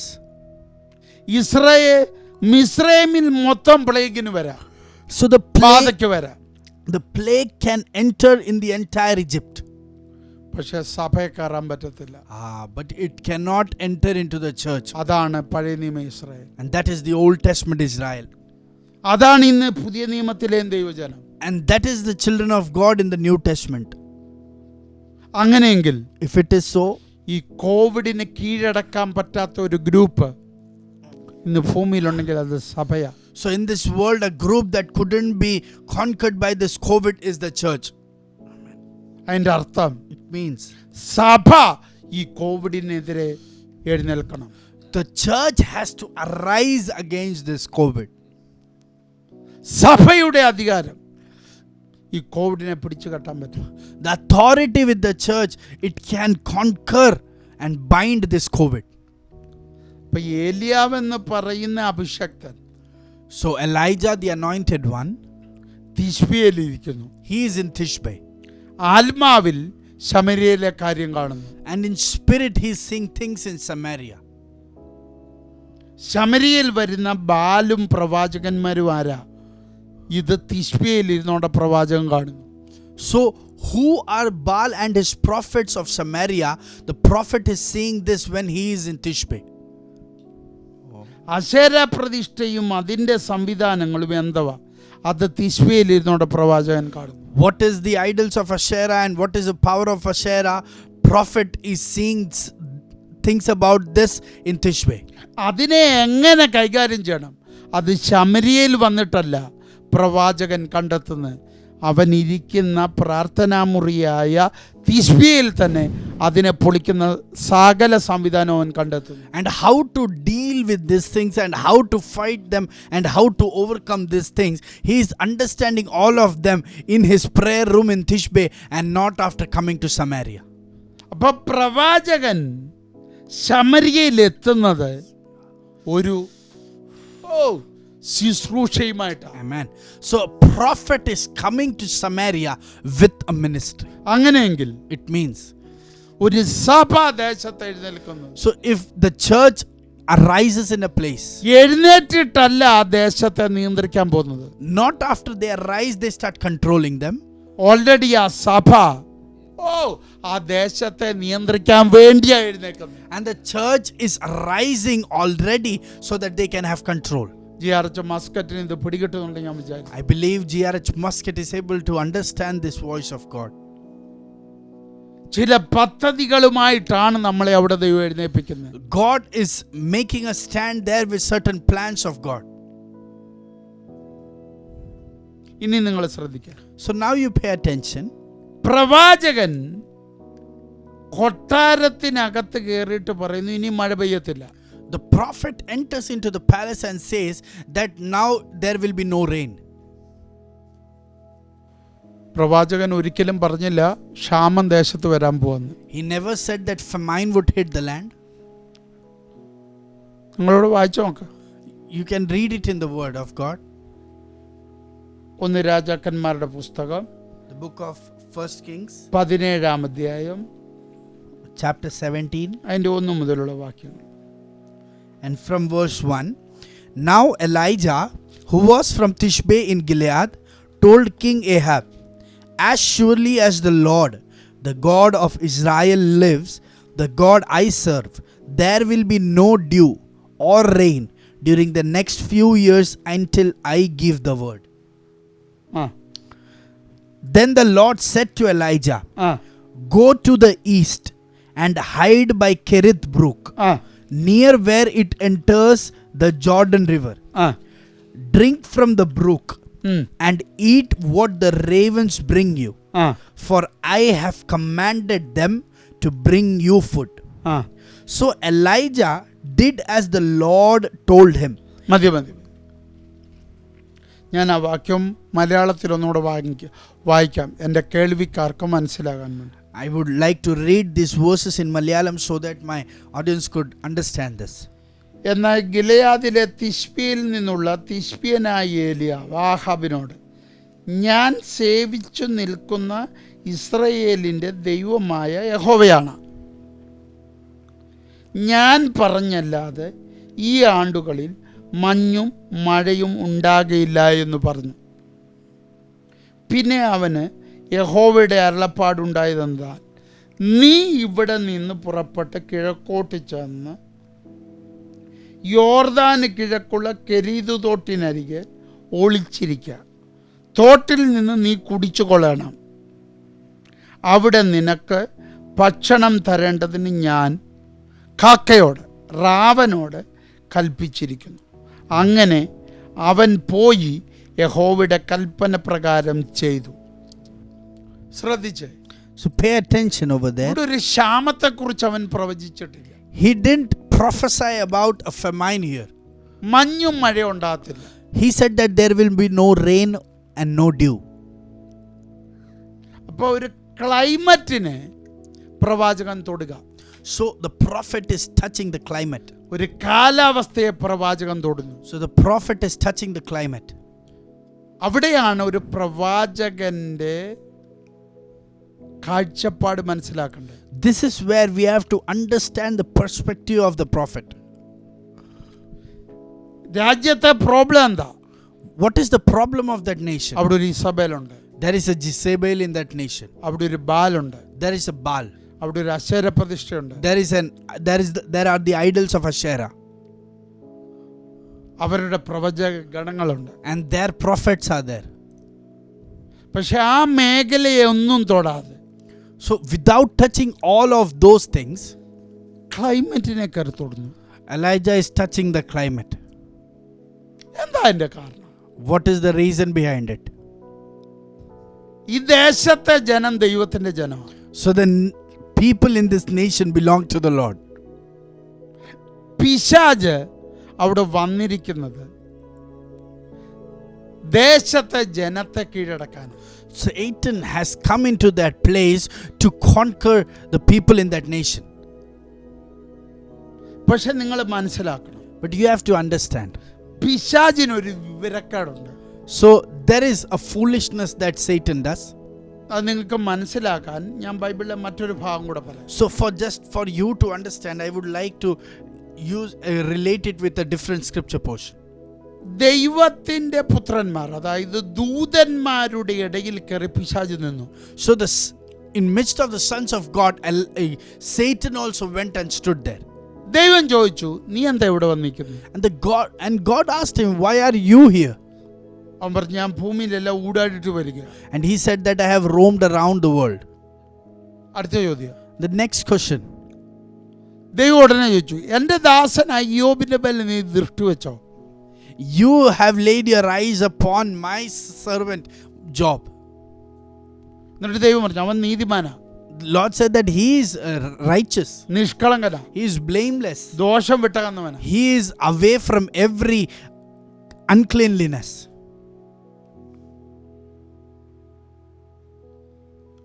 ഉടനെ പിശാച് പറഞ്ഞ കേട്ടോ, And quickly the Satan replies, നീ അവന് ചുറ്റും വേലി കെട്ടിയിരിക്കുക. you have kept him surrounded in a fence. അവനുള്ളതിന് ചുറ്റും. Everything that belongs to him, there is a fence around it. അതുകൊണ്ടാണ് അവൻ നിന്നെ സേവിക്കുന്നത്. And so he is serving you. അപ്പൊ പിശാചിന് ഇത്രേ ഉള്ളൂ. So Satan can have only this much knowledge. പിശാചിന്റെ അറിവിൽ, so in the knowledge of Satan, ദൈവം കൊടുത്ത കാര്യങ്ങൾ നിമിത്തമാണ് ഇവൻ ദൈവത്തെ സേവിക്കുന്നത്. Satan thinks that just because the things that Job has, that he has received from the Lord, because of those things is the Job loving God. അതുകൊണ്ട് അവൻ ആവശ്യപ്പെടുന്നു, നീ ആ വേലി പൊളിക്ക്, ഞാൻ കാണിച്ചു തരാം. അവൻ നിന്നെ തള്ളി പറയുന്നു. That is why Satan requests to the Lord that can you just break this fence, then I will barge into his life and show him that does he truly love you. അപ്പൊ അതിന്റെ അർത്ഥം, It means യോബിനുള്ളതിനെ തൊട്ടാൽ യോബ് തകർക്കപ്പെടും, യോബ് ദൈവത്തെ തള്ളി പറയും എന്ന് പിശാചിനറിയാം. Satan knows that if he touches the things that belongs to Job, and that is the possession of Job, it will affect Job. ഇതവന്റെ ഊഹമല്ല. This is not his imagination. പകരം പിന്നെ എങ്ങനെ ഇത് അറിയാം? So how does he know this thing? നാളുകളായി ദൈവത്തിന്റെ ജനത്തെ അവൻ വീക്ഷിച്ചപ്പോൾ, For long years when he observed and studied the children of God, ദൈവം അവർക്ക് നൽകുന്നത് കുറയുമ്പോൾ അവര് പിറുപിറുക്കുന്ന ഇവൻ കണ്ടിട്ടുണ്ട്. Satan has seen that when children of God lack things in their life from Lord, they start murmuring against God. ദൈവം അവർക്ക് അനുകൂലമായി കാര്യങ്ങൾ ചെയ്യാൻ തുടങ്ങുമ്പോൾ അവർ ദൈവത്തെ സ്തുതിക്കുന്നത് കണ്ടിട്ടുണ്ട്. He has seen that when God does things in favor for his children, they start praising God, and the Satan has seen this. എന്ന് പറഞ്ഞാൽ അതിന്റെ അർത്ഥം, It means ദൈവത്തിൽ നിന്ന് ലഭിക്കുന്നത്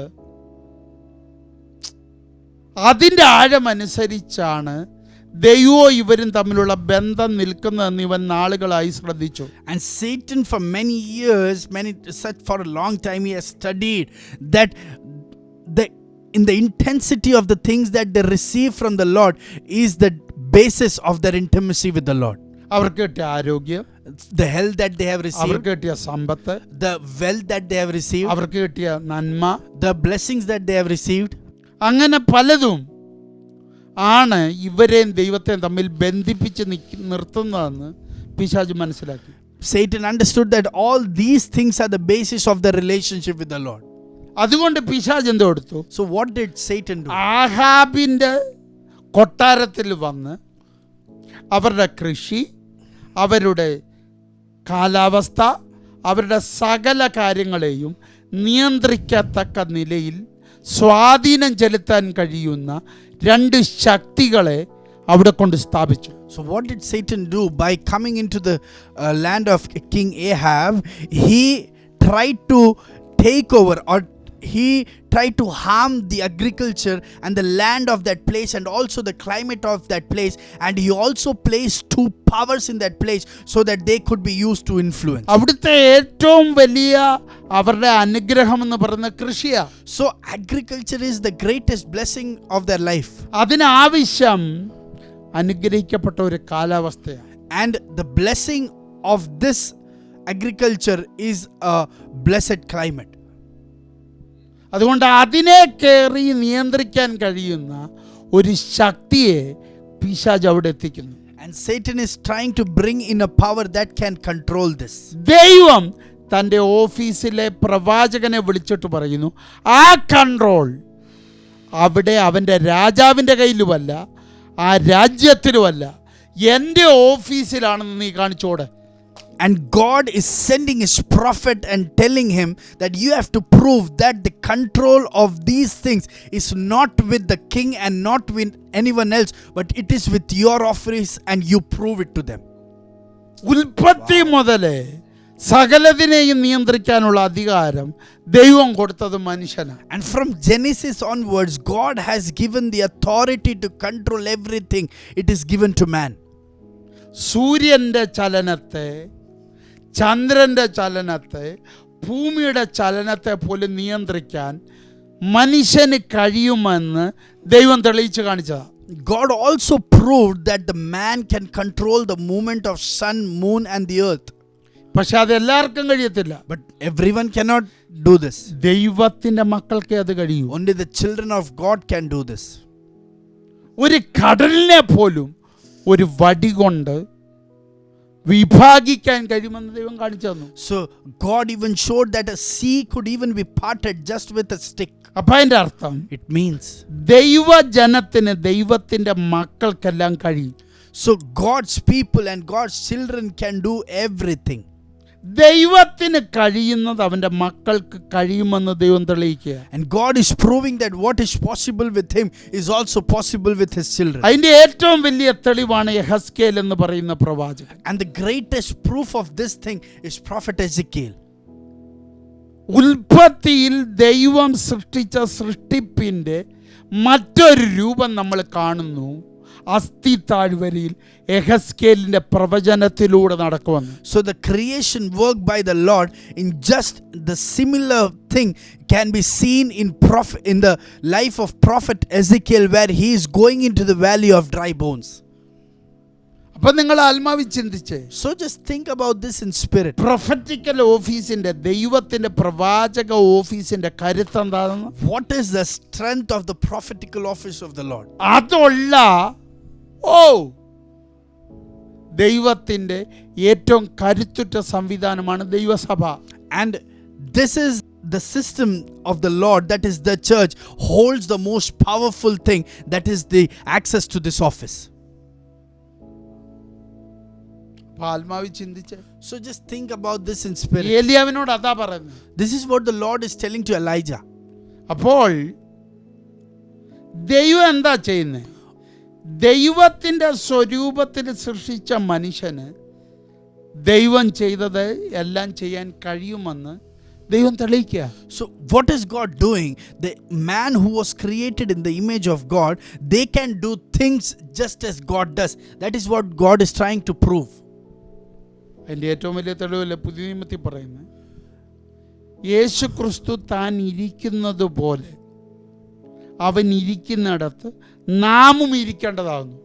So the greatest proof of this thing can be seen in New Testament. It says that just as Jesus Christ is in that same form, and in the place that Jesus Christ is placed, we will also be with him. അപ്പൊ അവൻ ഇരിക്കുന്നിടത്ത് അവൻ ഇരിക്കുന്നത് പോലെ കാണാൻ നമുക്ക് പറ്റും. So we can see him just as he is and at the place that he is placed. അവൻ ഭരിക്കുന്നത് പോലെ നമ്മളും ഭരിക്കും. So just as he rules, we will also rule. ദൈവമാകാൻ നമുക്ക് പറ്റത്തില്ല. We cannot become God, പക്ഷെ ദൈവത്തെ പോലാകാൻ പറ്റും. but we can become like God. ക്രിസ്തു എന്ന തലയോളം വളരാൻ പറ്റും. We can grow till the head, that is Christ. അതാ സഭ. That is the church. ഇവിടെ ഏലിയാവിനെ നോക്കാം. Look at Elijah here. ഇവിടെ എന്താ സംഭവിച്ചത്? What has happened there? ഏലിയാവിനോട് പറയുക, God told Elijah, ഇവിടെ ക്ലൈമറ്റ് അവൻ നോട്ടമിട്ടിട്ടുണ്ട്. he has put his eyes over the climate. കാലാവസ്ഥയെ അവൻ നോട്ടമിട്ടിട്ടുണ്ട്. He has kept his eyes over the climate of this place. അവൻ കാലാവസ്ഥയെ നോട്ടമിട്ടേക്കുന്നത് എൻ്റെ ജനത്തെ തകർക്കാനാണ്. And he has kept his eyes over the climate so that he can destroy my children. ഞാനും എൻ്റെ ജനവും തമ്മിലുള്ള ബന്ധം തകരണമെങ്കിൽ, And to destroy my relationship with my nation. ഞാൻ അവർക്ക് നൽകിയ ആ സ്വസ്ഥതയെ, ഞാൻ അവർക്ക് നൽകിയ ആ നന്മയെ, ഞാൻ അവർക്ക് കൈമാറിയതെല്ലാത്തിനെയും അവർക്കില്ലാതാകണം. And every joy and peace and every good thing that I have given it to them, he should destroy all of them. ഇതാണടാ ആഹാബിന്റെ കൊട്ടാരത്തിനകത്തെ രഹസ്യം. And this is the secret of the palace of King Ahab. അവിടെ നുഴഞ്ഞു കയറിയ രഹസ്യം ഇതാ. So the secret that creeped in that place, this is it. പ്രവാചകൻ തൻ്റെ ശുശ്രൂഷയിൽ അതാണ് ആദ്യം പൊളിക്കുന്നത്. And prophet in his ministry is breaking that thing for the first. ഇതാണ് സഭയുടെ duty. And this is the duty of the church. പിശാചിന്റെ രഹസ്യത്തെ വേണം സഭയടിക്കാൻ. Church should destroy the secret of the enemy. സംഭവിച്ച സംഭവത്തെ അല്ല സഭ കാണണ്ടേ, ആ സംഭവത്തിന്റെ കേന്ദ്രത്തെ ആ സഭ കാണണ്ടേ. Church should not just look at the external things that has occurred, but it should look into the root and the cause of that problem. Corona എന്ന് പറയുന്ന രോഗത്തെ അല്ല സഭ കാണണ്ടേ, അതിന്റെ പുറകിലെ റൂട്ടിനെ ആ സഭ കാണണ്ടേ. Church should not focus on the corona, but it should focus on the root that has caused this corona. സഭയ്ക്കകത്ത് കയറി വന്ന പാപങ്ങൾക്ക് നേരെ വാതുറക്കല്ല സഭ ചെയ്യണ്ടേ, പകരം ആ പാപങ്ങൾ കയറി വന്ന കാരണത്തിന് നേരെ സഭ എഴുന്നേൽക്കണം. Church should not just point out and start thinking of how this sin entered, but they have to understand what are the reasons that this sin could influence the church, and against that the church should arise. ഒന്നുകൂടെ പറയുന്നു, I would repeat it for you. സഭയ്ക്കകത്ത് നിൽക്കുന്ന പാപം അതിനെ അല്ല സഭ ശാസിക്കണ്ടേ, പകരം ആ പാപം കയറി വന്ന അതിൻ്റെ റൂട്ട് എവിടെ, അതിൻ്റെ അടിസ്ഥാനം എവിടെ, അവിടെയാണ് സഭ കൈകാര്യം ചെയ്യേണ്ടത്. So church should not just rebuke the sin, but what church has to do, it has to introspect the root and the reasons that have caused the sins to enter the church, and they have to break that foundation. പാപം കയറി വരുന്ന വഴി അടയാതെ സഭയ്ക്കകത്തെ പാപം ഇല്ലാതാകത്തില്ല. So unless the ways of these sins to enter into the church are closed, till then the sins in the church won't decrease. സഭയ്ക്കകത്ത് പാപത്തെ കയറ്റാൻ പിശാച് കൊണ്ടുവന്ന ഒരു സിസ്റ്റത്തിന്റെ പേരാ പ്രസ്ഥാനം. So denomination is a system that has been brought by Satan to bring in sin in the church. വേദപുസ്തകത്തിലെ സഭ നോക്ക്, കൊരിന്തിയ സഭ. So you see church in the Bible, the church of Corinth, എഫെസോസിലെ സഭ, the church of Ephesus. അതിന്റെ അർത്ഥം It means അവിടെ ഒരു പ്രസ്ഥാനമല്ല, it is not a അവിടെ denomination ഒരു there. സഭയായി എഴുന്നേൽക്കുന്നത്. It is a church that is arising. നമുക്കിവിടെ എന്താ പറ്റിയേ? So what has happened with us here? ഒരു ദേശത്ത് In a place, ഒരു കൂട്ടം സഭകൾ എഴുന്നേറ്റു, in a place, a group of പ്രസ്ഥാനം എഴുന്നേറ്റു. many group of denominations emerged. അപ്പൊ അതിന്റെ അർത്ഥം It means സഭ എന്ന് പറയുന്ന ദൈവത്തിന്റെ സംവിധാനം ചിതറപ്പെട്ടു. so church, that is the plan of God, it got dispersed, it got distorted, ആ ശേഷിപ്പ് പല ഇടങ്ങളിലായി പോയി. and that remnant got dispersed in many places. ഇത് കൂടുതലായിട്ട് ഇന്ന് നമുക്ക് സംസാരിക്കാൻ സമയമില്ല. So today we don't have much time to speak in much detail about this. അപ്പൊ നിങ്ങൾ നോക്കിക്കേ, So pay attention.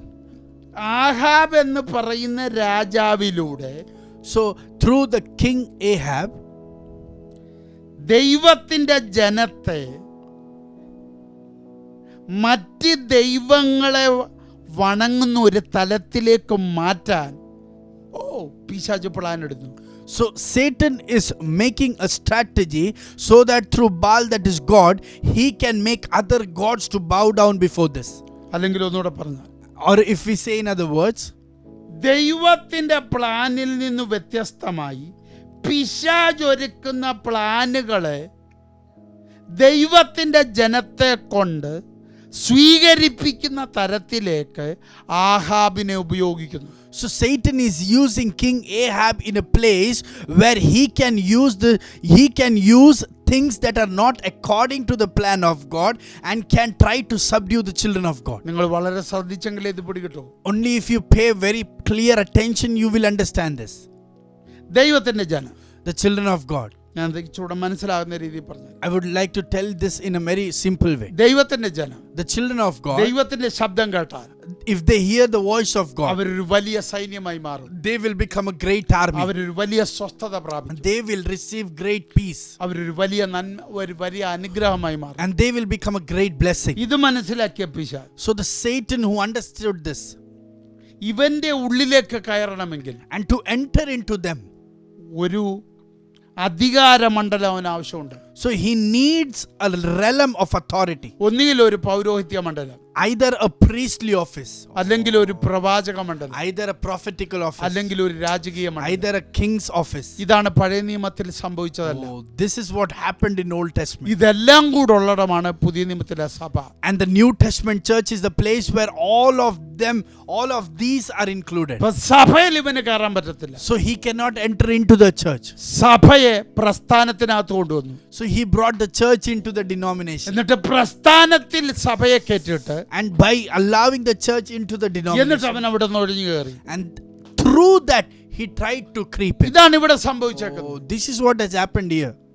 ദൈവത്തിന്റെ ഓഫീസായ രാജകീയ ഓഫീസിനെ പിശാച് സ്വാധീനിച്ചു. So king's office, that is the office of God, Satan influenced it. എന്നിട്ട് അവനിലൂടെ ദൈവത്തിന്റെ ജനത്തിനിടയിലേക്ക് നുഴഞ്ഞു കയറാൻ ശ്രമിക്കുന്നു. And through him the Satan is trying to creep into the life of the people of God. ആ കയറാൻ വേണ്ടി അവൻ കണ്ടെത്തിയ വഴിയാണ് കാലാവസ്ഥ. And to enter into the life of the children of God, he chose the climate as a medium for it. ഇത് കണ്ടെത്തിയ പ്രവാചകൻ പറയുന്നു, ആ ക്ലൈമറ്റ് ഇനി ഞാൻ പറയും. And the prophet who acknowledged this trick, he said, the climate will not change until I say. ഞാൻ പറഞ്ഞത് മനസ്സിലാവുന്നു.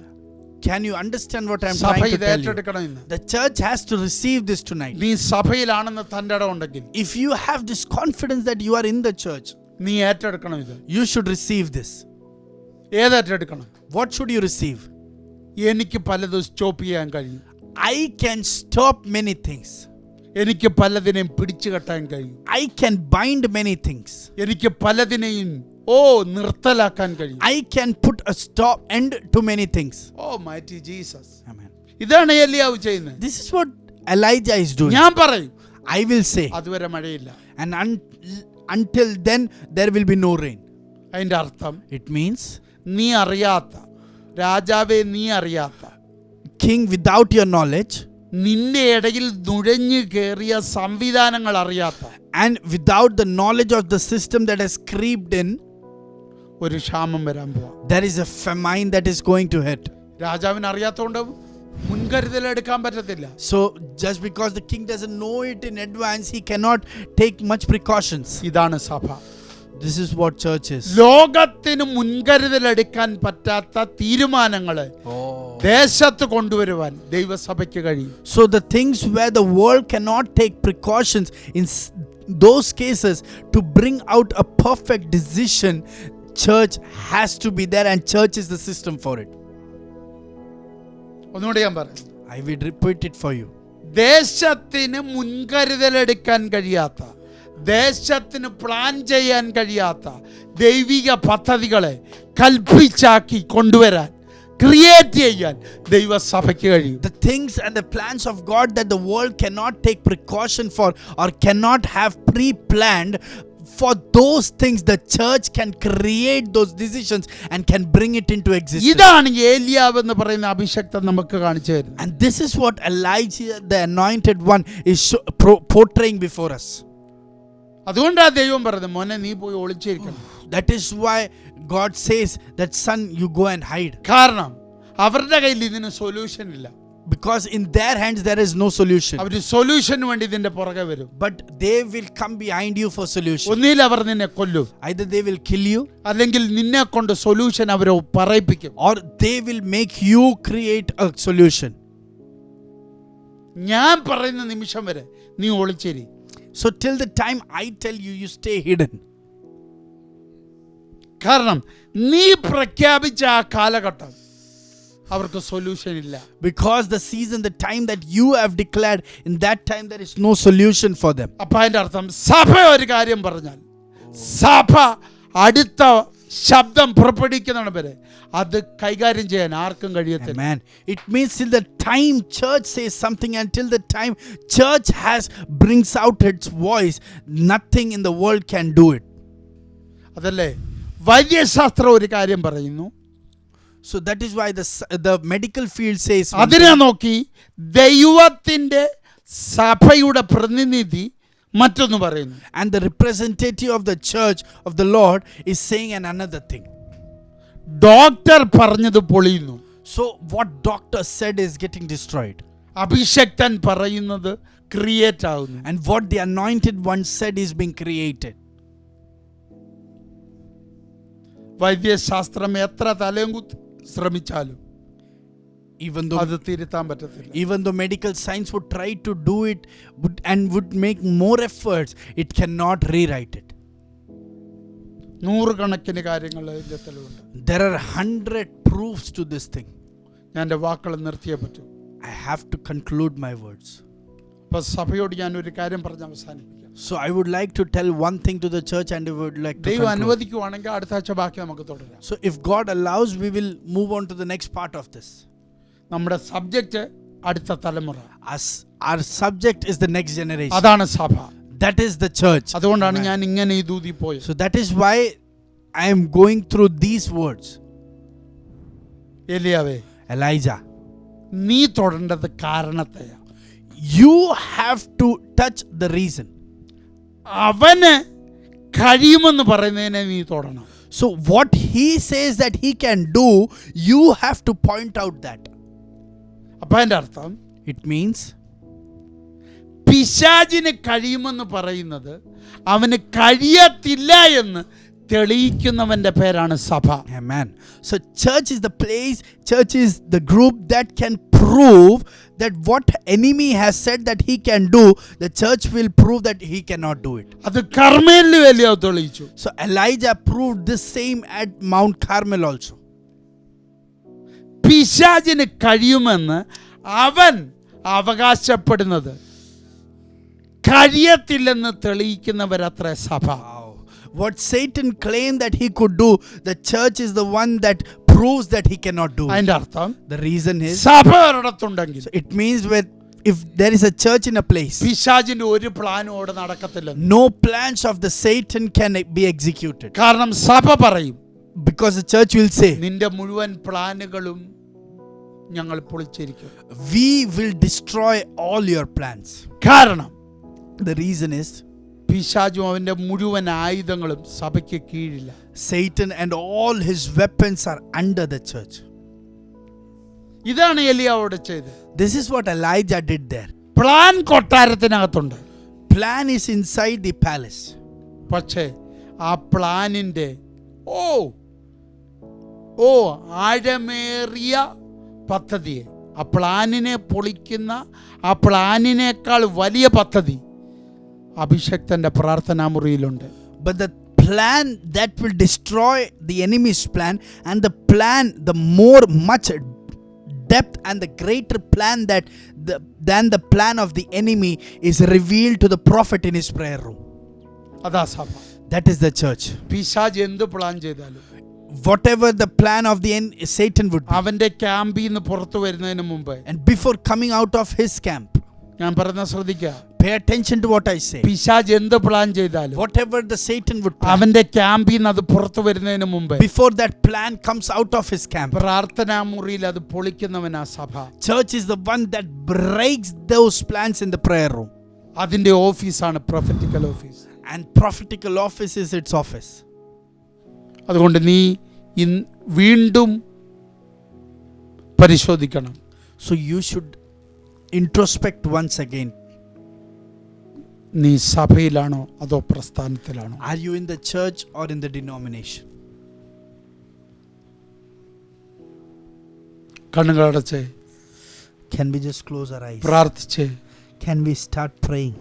ഞാൻ പറഞ്ഞു, ആഹാബിന്റെ ഓഫീസ് അത് രാജകീയ ഓഫീസാണ്. I've told you that the office of Ahab is the king's office, പക്ഷെ അവന് ദൈവവുമായിട്ട് ബന്ധമില്ല. but he has no relationship with the Lord. അതുകൊണ്ട് ആ ഓഫീസ് ഇപ്പം ആരുടെ കയ്യിലായി? So that office was taken over by whom? അത് സാത്താൻ്റെ കയ്യിലായി.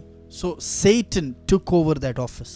എന്നാൽ പ്രവാചക office, And the prophetical office, അതും ദൈവത്തിൻ്റെതാ. and even God, it belongs to the Lord. ആ ഓഫീസിൽ ഒരുവനുണ്ട്, And in that office there is a person, അവൻ ദൈവവുമായിട്ട് ആഴമേറിയ ബന്ധമുള്ളവൻ.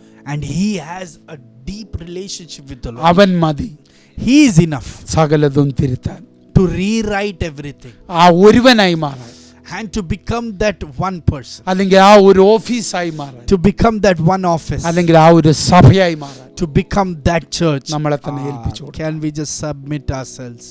ഞങ്ങളുടെ സ്വർഗീയ പിതാവേ, Our heavenly Father, നിന്റെ കയ്യിൽ ഞങ്ങളെ ഏൽപ്പിക്കുന്നു. we submit ourselves unto thee. അങ്ങ് ആഗ്രഹിക്കുന്ന ആ വ്യക്തിത്വമാകാൻ, To become that person that you desire. അങ്ങ് ആഗ്രഹിക്കുന്ന അങ്ങയുടെ ഓഫീസിനെ കൈകാര്യം ചെയ്യുന്ന ഒരു വ്യക്തിത്വമാകാൻ, To become that person that handles your office according to your desires. അങ്ങ് ആഗ്രഹിക്കുന്ന ഒരു സഭയാകാൻ And to become a church that you desire. ഞാൻ എന്നെ ഏൽപ്പിക്കുന്നു. I submit myself for it. ഈ ജനത്തെ ഞാൻ അനുഗ്രഹിക്കുന്നു. I bless your children, Lord. ഇവർ അനുഗ്രഹിക്കപ്പെടട്ടെ. Let them be blessed. പിശാച് പേടിക്കുന്ന ഒരു സഭയായി ഇവർ മാറട്ടെ. Let them become a church that Satan is afraid of. പിശാച് ഇവരുടെ മുമ്പിൽ നിർജീവമാനാകട്ടെ. Let Satan become dead and inactive before them. പിശാചിന്റെ മുഴുവൻ പ്ലാനുകളും ഇവരുടെ മുമ്പിലെത്തുമ്പോൾ നിലനിൽക്കാൻ കഴിയാത്ത, Yeah. ഒരിക്കലും പൂർത്തീകരിക്കാൻ കഴിയാത്ത ഒരു പ്ലാനായി പൊളിയട്ടെ. So the plans of the Satan, when it reaches them, let them become in a way that it cannot be executed and that cannot be brought into action. ഇവർ എല്ലായിടത്തും ജയിക്കുന്നവരാകട്ടെ. Let them become the ones who are victorious in everything. ഇവർ എന്നും ജയിക്കുന്നവരാകട്ടെ. Every day let them be victorious. ജയം അവരുടെ ഒരു ക്യാരക്ടറായി മാറട്ടെ. Amen. Let victory become their character. അവരുടെ എല്ലാ നിമിഷത്തെയും എക്സ്പീരിയൻസ് ആയി ജയം മാറട്ടെ. And in every moment of their life, let victory be their experience. കർത്താവ് ചെയ്യുന്നതിനാൽ സ്തോത്രം. Thank you, Lord, for your doing it for us. പ്രാർത്ഥന കേട്ടതിനാണ് Thank you for hearing our prayer. മഹത്വം അങ്ങേക്ക്. All glory to you. അങ്ങയുടെ സഭയാകാൻ തന്ന ഭാഗ്യത്തിനായി സ്തോത്രം. Thank you for this privilege to become your church.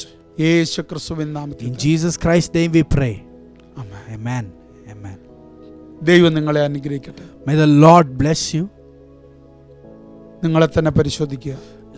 Introspect yourself. സഭയിലാണോ? Are you in the church? പ്രസ്ഥാനത്തിലാണോ? Are you in the denomination? പ്രസ്ഥാനത്തിലാണെങ്കിൽ If you are in the denomination, സഭയിൽ കയറുക. you have to enter into the church. സഭയാണെങ്കിൽ If you are a church, നീ ഉണർന്നെഴുന്നേൽക്കുക.